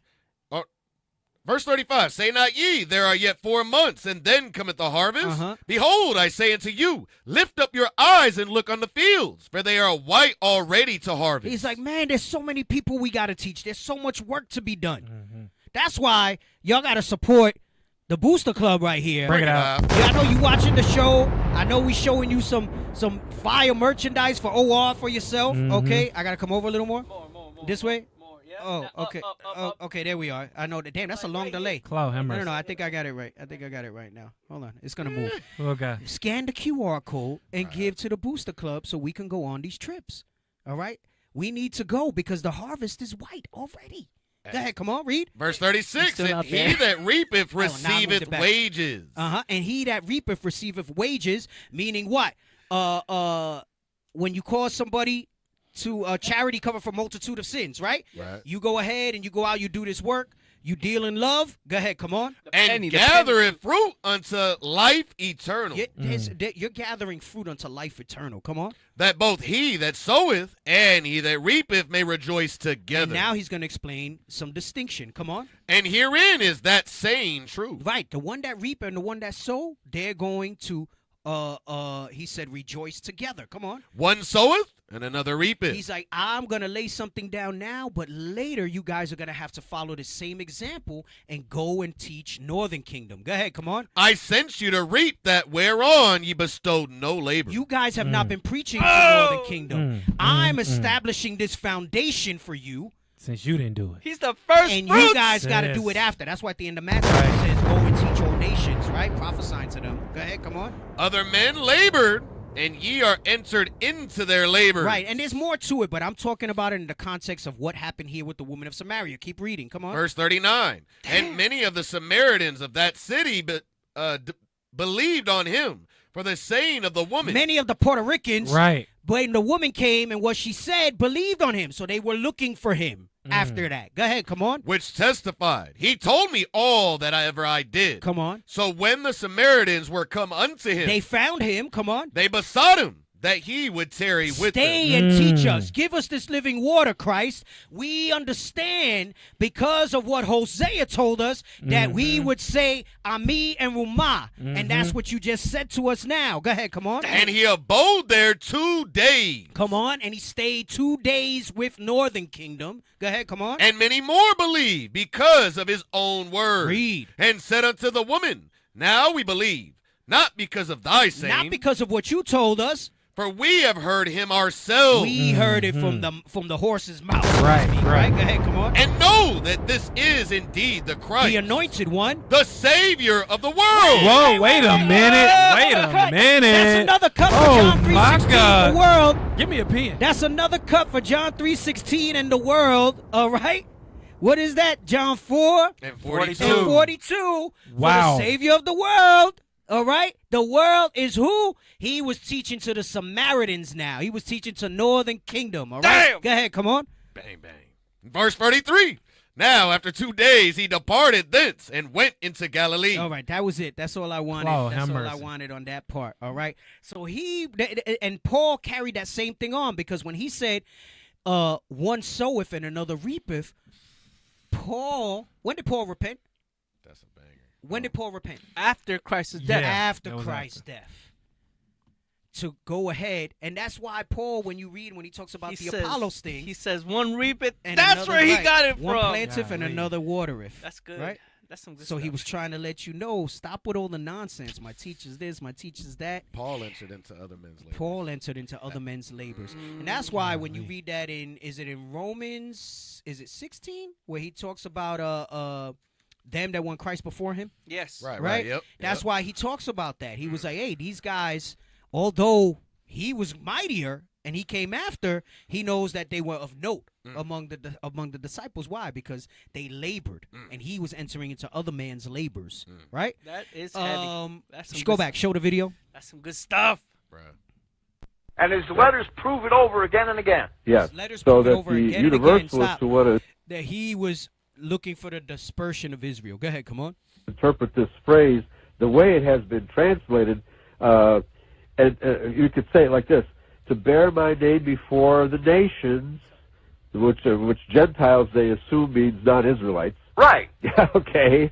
And kings, which is another separate group, whoever they might be, and the children of Israel, as if the first two were different from the latter. Right, but the grammatical construction is called a hendiatrisin. and it means one by means of three. It means that all three of these entities being mentioned are actually the same. The nations and the kings of the sons of Israel is the literal reading. Yes. Okay. Very good. Well, So let you hear me that? finish He with. says that. So what he's reading from, he's saying the literal meaning is that it's still all the sons of Israel. A nation from within a nation is going into the same thing. It's going into the same thing. All right. I'm gonna stop it there. I didn't even get into any of what I had left you didn't here. even But that's all right. Y'all took me somewhere else, but that's the spirit. That's the spirit. I'm going to do a part 3 on this, Lord's Will, Life Lasts. And maybe between now and then, I might even add to it. I don't know. I'll see. I'll see if I can get the studying going on this particular topic, because my mind has a lot of different stuff going on. There's a strong possibility I'll be teaching afternoon Sabbath, so I got to work on something for that. I have a few topics to pick from. Got to see what I want to do. Money and emotions. I know I got that. I've been feeling it for like the toxic masculinity. Hey, I got a question for Let's do it. Do it. I've also been thinking about running the Hellenism and Americanism back. Oh, right. So I don't know. I got to see what flows when I sit down to work on it. Right. I got to see what flows when I sit down to work on it. Can I ask you for a big favor? No. Please. Real quick. Depends on what it is. Why you have to do it on air? Watch Inside Out 2. Can we go into like the mind and the thinking? I did see Inside Out too. Did you had? I know because Yeah, you are very like you teach us a lot about emotions and controlling yourself and this and that. I was watching it yesterday and it just made me think of you a lot. Yeah, it's a good example with that. Even the first one was. Even the first one's more of like anger and emotion. because you're dealing with more childish things. Yes. Now she's getting a little older, so I guess we're fine. So yeah, similar to your walk in life. The first one's like when you first start to repent, and then the second one you should know a little better, and then other emotions come into play and stuff like that. Yeah. Definitely. You think we can do something like that? Perhaps if you remind me, bro. There's topics for days, bro. There's topics for days. Because you teach us a lot about controlling your emotions, controlling your thoughts. Yeah. Well, controlling yourself. You got controlling yourself and accept it. What is it? Oh, the winner. The winner. Accept it. You go through the same Yeah. sucky stuff. You process it, and then you move forward. and then you move forward. See, so I was watching it yesterday with my kids, and I couldn't stop thinking about you and how you teach us all these things throughout What's the that? years. 1 Corinthians 9. Like I don't fight like fighting wind? the air. Yes. Right. Yeah. Right. And but you fight suppress certainly. it, and then we're going into suppressing your emotions. Yeah. Oh man, it was good. It was good. Yeah. It was good. All praises. All praises. So Lord's will. I'll do a part 3. Now here's the thing. Chances are we won't have a show next week because they're gonna do Escape the Holiday, and they usually run pretty late. So our show would start at 9 Eastern, and they might still be doing class. So we more than likely won't be live. We won't have anything on next week. Or the week after, because it's No, the first probably we will Probably? because they usually do the 31st. Okay. They don't do the first. I don't think they do the 31st. Okay. They do the night all the way through. They start later because that's when most people really Partying celebrate. and Right. So they'll do that. So we might be on the first. We probably won't be on next week. So we'll have a week. So we'll be back in 2 weeks, Lord's will, and we're gonna do part 3 of this. I'm not gonna move on to nothing else, even if it's only half the show, and I do something else. We're gonna do part 3 of this because I still gotta go over the rest of my notes there, and I want to run it back a little bit to talk about the Whoredom part, which we didn't even really get to talk about. I might need you to change the wife for Whoredoms and just put a nation within a nation on this title. All right. Maybe we could put something else in front of it. What are y'all thinking? The whoredoms of No, real not life. whoredoms, because No, we I'm didn't talking about talk for about today. We didn't talk about the A whoredoms. nation within a And nation. we'll talk about the whoredoms in part 3. I just don't like to call it part Ephraim. 1, 2, 3 because I think people stop watching. Right. The gift. What nation Ephraim. have not had a part in her kingdom? No. We'll think about it. We can't wait too long to think about it. We got to think about it because you guys got to change it right away. Yeah, we'll think about it after the show. No. Oh, all right. So we got to change. It's still gonna say a nation from within a nation, but I guess it'll be like a little series. But we got to change that first part. It's not a wife for whoredoms. We're gonna reuse a wife for whoredoms for when we come back. So y'all think about it, and we'll see. Yes, All sir. right. Put up the broadcast QR. All right, shalom, one more time, Christ bless. We're seeking your assistance to enhance our national broadcast. Kindly spare a minute to provide feedback by answering 5 brief questions. Let us know how we did tonight. Let us know how the IT did. We definitely, the officers that are over this and the captains, they definitely look at this because this is good stuff for us, and we want to be, we're the salt of the earth. And if we believe we're the salt of the earth, we also got to see how we're doing, where we lack, and what we need to fix. All right, so scan it. Answer those 5 questions. Let us know how the Power Hour Plus did tonight. Instagram. Right. Follow us on Instagram. Scan the QR code, the Power Hour Plus. Subscribe, like. We're sharing a lot of content there, a lot of shorts, a lot of reels. So make sure you are subscribed to the Power Hour Plus on Instagram. Go ahead. Yeah, good job, IT. Y'all did all right today, man. Minor things with volume and stuff, but y'all was putting stuff up, prompting dialogue. See, even in the booth, they move. See, y'all be in the spirit here, bringing out some scripts sometimes, but they be in the spirit too when they throw up some of that stuff. They was moving all right today. I'm gonna give credit to Mijo. No, I'm kidding. He's been all right. Y'all did your thing today. Y'all did your thing. All Mijo's praises been to the all right. Most High. All right, y'all be well. Y'all be safe. What else you got? Come on, give me. IsraelUnitedInChrist. Make sure you subscribe. We need subscribers for the Northern Kingdom pages. Yeah, listen, even if you don't speak the language, there's no reason that should be sitting at 12.1K. You know, just the mere fact that you subscribe, that something in the algorithms bumps us up. Right. We need to reach Northern Kingdom countries. Y'all don't know. We have a hard time getting views out there. Assuming that not everybody that subscribed to Phoenix, which is at like a little over 28K, is subscribed here. Everybody that watches the Phoenix page should subscribe to the Israel UnitedInChrist page. Almost 30. And we'll get to like 30,000 subscribers on that page. We need that help. Y'all don't know. We have issues trying to push the videos outside of America. Like we just read in the parable of John, if you want to labor, if you want to enter into other men's labor, you could do it just by subscribing to the Spanish page. Yes, you can. We need help. Y'all don't know how hard it is to push out even if these you videos. don't watch the Spanish shows, just your subscription on there is going to help it out. This is true. Just your subscription on there. It helps. So make sure y'all subscribe to IsraelUnitedInChrist. Last one, IUIC Phoenix. Oh, you didn't have it ready? No, you didn't have it Come on, man.